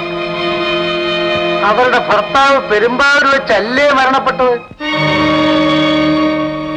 ഭർത്താവിന്റെ കൊലക്കുറ്റത്തിൽ നിന്നും അവരെ രക്ഷിച്ചത് സാറല്ലേ? സാറ് എന്നെ പറ്റി എന്ത് ധരിച്ചാലും ശരി, മാന്യ വ്യക്തികളെ ചീത്തയാക്കാൻ ആര് ശ്രമിച്ചാലും ഞാൻ അതിനെതിരാണ്. സംസ്കാരമുള്ളവരെല്ലാം അതിനെതിരായിരിക്കുമല്ലോ. അവരിപ്പോഴും ആ പ്രസിൽ തന്നെയല്ലേ താമസം? പാക്ക് ചെയ്യാൻ വരട്ടെ. ഗോപാലൻ നായർ വന്നേക്കും. എന്തിനാ വീണ്ടും ആ ദ്രോഹി വന്നിരിക്കുന്നത്? എന്തോ എനിക്ക് വല്ലാത്ത ഭയം തോന്നുന്നു. പ്രതാപൻ സാറ് നിങ്ങളോട് ചെല്ലാൻ പറഞ്ഞു.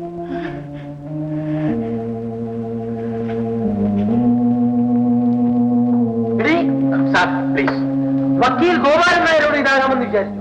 തുലച്ചു കളയും ഞാൻ. എനിക്കൊന്നും മനസ്സിലാവുന്നില്ലല്ലോ. നിന്നെ മനസ്സിലാക്കി തരാൻ തന്നെയാണ് എന്റെ വരവ്.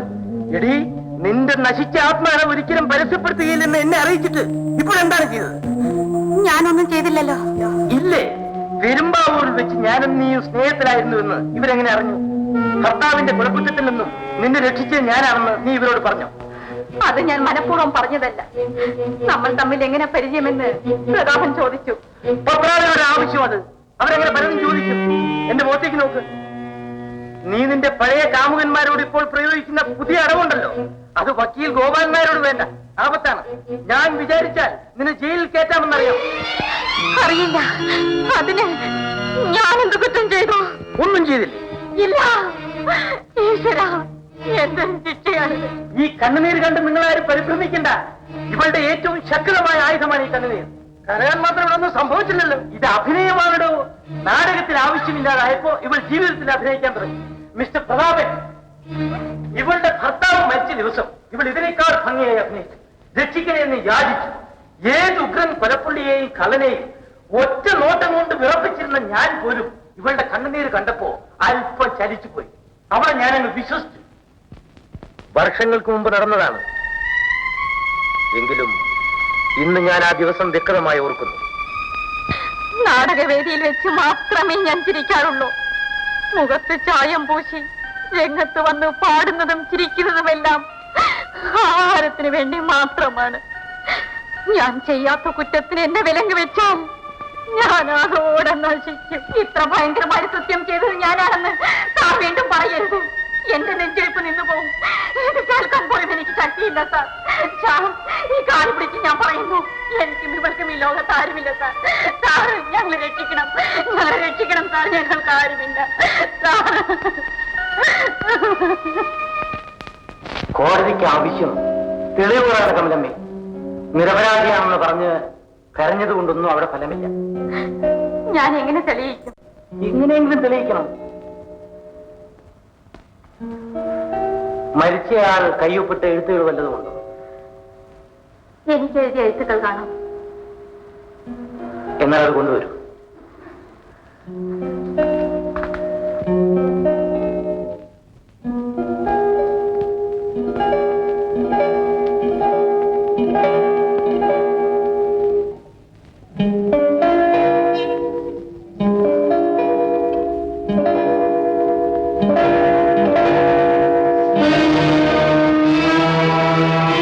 ഈ ഒപ്പ് മരിച്ചുപോയ നിങ്ങളുടെ ജ്യേഷ്ഠന്റെയാണോ?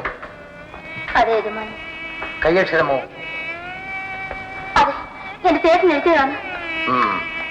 ഈ കത്ത് അയാളുടെ പോക്കറ്റിൽ നിന്ന് കണ്ടെടുത്താണ്. ആത്മഹത്യ ചെയ്യുകയാണെന്ന് മറ്റാരും അത് ഉത്തരവാദിയില്ലെന്ന് എഴുതിയിരിക്കുന്നു. ഇതാ വായിച്ചു നോക്കൂ.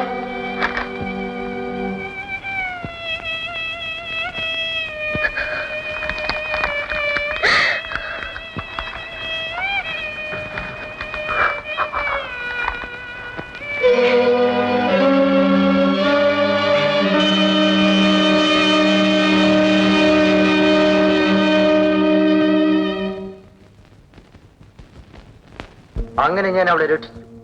മിസ്റ്റർ പ്രതാപൻ എല്ലാ തെളിവുകളെയും അവഗണിച്ചുകൊണ്ട് ആ മരണം ആത്മഹത്യയാണെന്ന് ഞാൻ റെക്കോർഡുണ്ടാക്കി.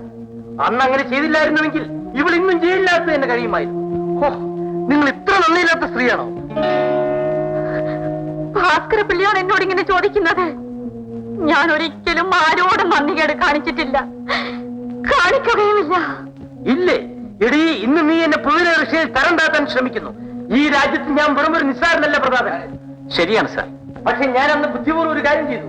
ആ കത്തുണ്ടല്ലോ, ഇവളുടെ ഭർത്താവ് സ്വയം മരിച്ചതാണെന്നും ആരും അതിന് ഉത്തരവാദിയല്ല എന്നുമുള്ള കത്ത്, അത് ഇവളെ കൊണ്ട് തന്നെ ഞാൻ എഴുതിച്ചു. ആ ഒരു കത്ത് പോലെ ഇപ്പോൾ ഇവളെ ജയിലിലാക്കാൻ. അന്ന് ഞാൻ ചെറുപ്പമായിരുന്നു, ഞങ്ങൾ തമ്മിൽ അല്പം ഈ ലോഹ്യത്തിലായിരുന്നു. 2 or 3 മാസക്കാലത്തോളം മാത്രം എന്ന് വിചാരിച്ച് ഇവളുടെ മറ്റു കാമുകന്മാരോട് ഇവൾ പകവെട്ടുന്നത് പോലെ എന്റെ നേരെ ചെളിവാരി എറിയാൻ ശ്രമിച്ചാൽ മണിക്കൂറുകൾക്കകം ഇവളെ ഞാൻ ജയിലിലാക്കും. വേണ്ട സാർ ഇത് ചെയ്യരുത്.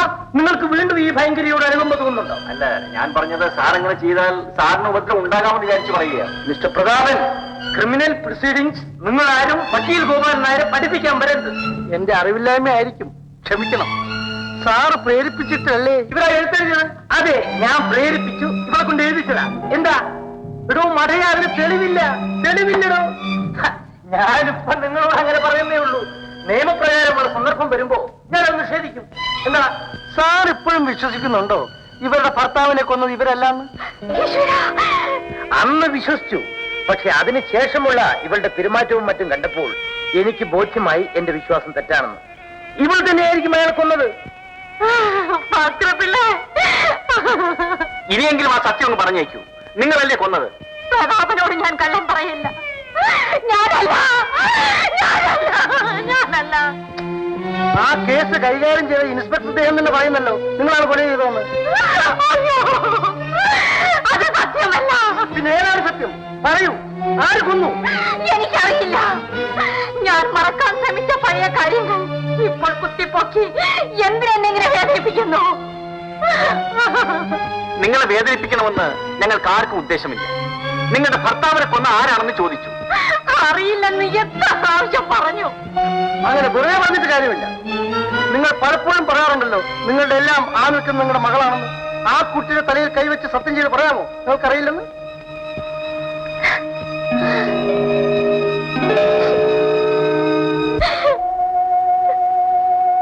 എന്താ അങ്ങോട്ട് ചേർന്ന് നോക്കുന്നത്?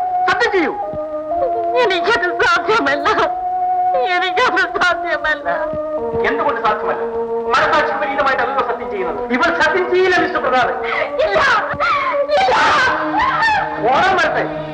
അങ്ങനെ ഒന്നമങ്ങ് നിങ്ങളെ മഴയിലാക്കി ഓടി രക്ഷപ്പെടാമെന്ന് വിചാരിക്കണ്ട.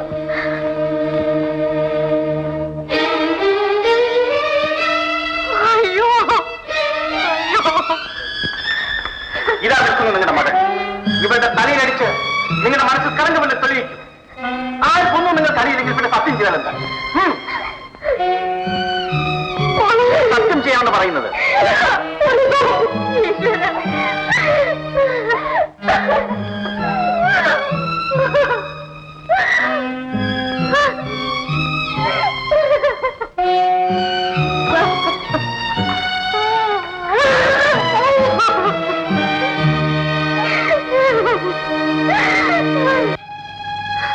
ആ പാവത്തിനെ ഉപദ്രവിക്കരുത് സാർ. അവർ നിരപരാധിയാണ്. സത്യം ഞാൻ പറയും. എന്തുകൊണ്ട് പറഞ്ഞുകൂടാ? ആപത്തുകളിൽ നിന്നെല്ലാം നമ്മെ രക്ഷിച്ച പ്രതാപ സാറിനോട് പറയുന്നത് കൊണ്ട് ഒരു ദോഷവുമില്ല. പറയൂ. സംഭവ ദിവസം രാത്രി ഇവർ ഭാര്യ ഭർത്താക്കന്മാർ തമ്മിൽ വഴക്കിട്ടു.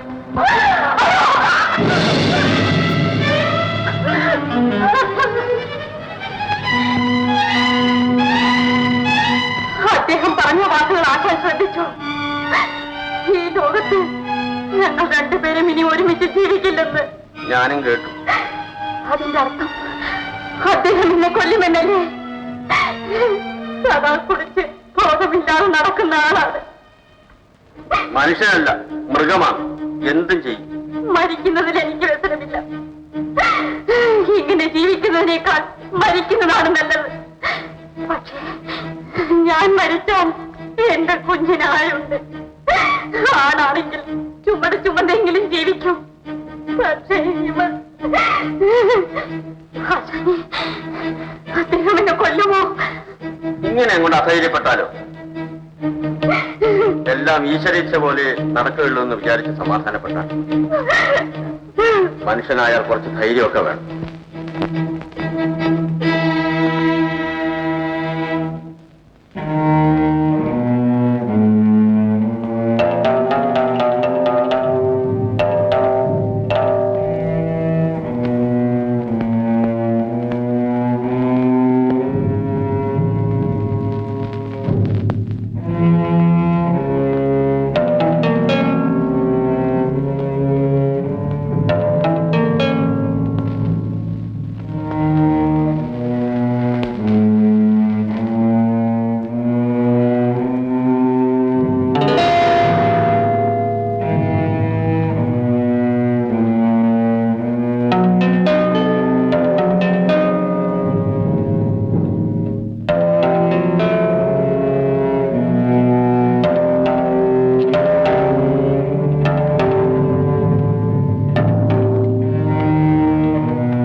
ഇതങ്ങ് കുടിച്ചാ ഇതങ്ങ് കുടിച്ചാ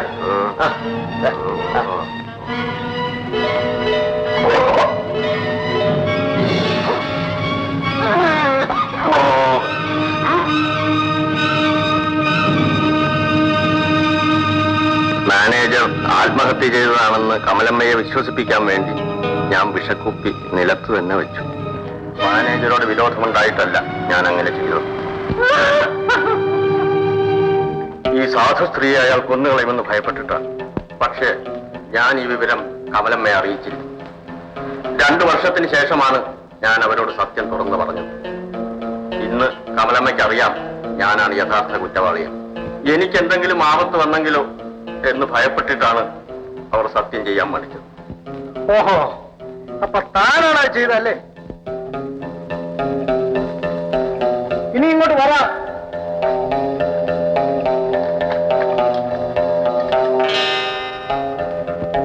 എന്താണിത്?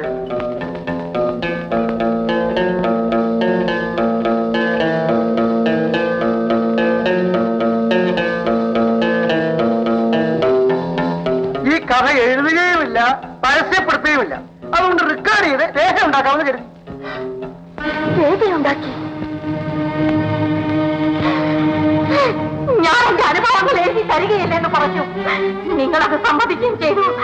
ഇപ്പോഴും ചെയ്തിരിക്കുന്നത് എന്താ? ഇതിനാണ് ഞങ്ങളോട് ഇത്ര ദീനാനുകമ്പ കാണിച്ചത്, ഞങ്ങൾ ഇവിടെ കൊണ്ടുവന്ന് താമസിപ്പിച്ചത്. ഇതെല്ലാം കരുതി കൂട്ടി ചെയ്തതാണ്. ഞാൻ എന്റെ നെഞ്ചു പൊട്ടി നിങ്ങളോട് അപേക്ഷിക്കുന്നു, ഇതൊന്നും പരസ്യപ്പെടുത്തരുത്. എനിക്കിനി ഒന്നും താങ്ങാനുള്ള ശക്തിയില്ല, ശക്തിയില്ല, ശക്തിയില്ല. Nonsense! This is blackmailing.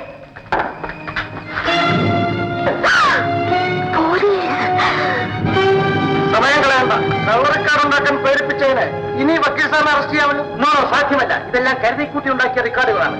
This will not stand in a court of law. You can tell it in a court of law. Arrested.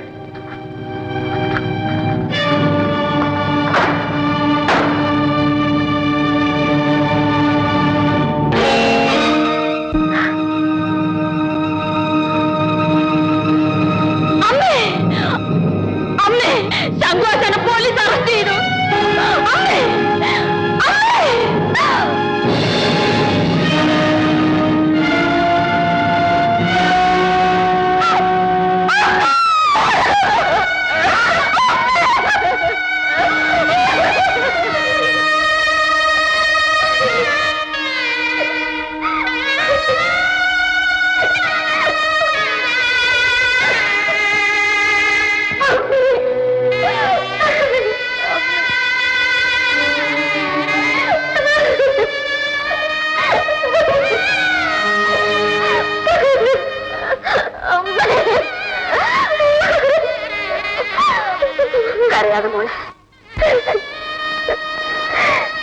ഞങ്ങളെക്കാൾ വലിയവളായിരുന്നു നിന്റെ അമ്മ.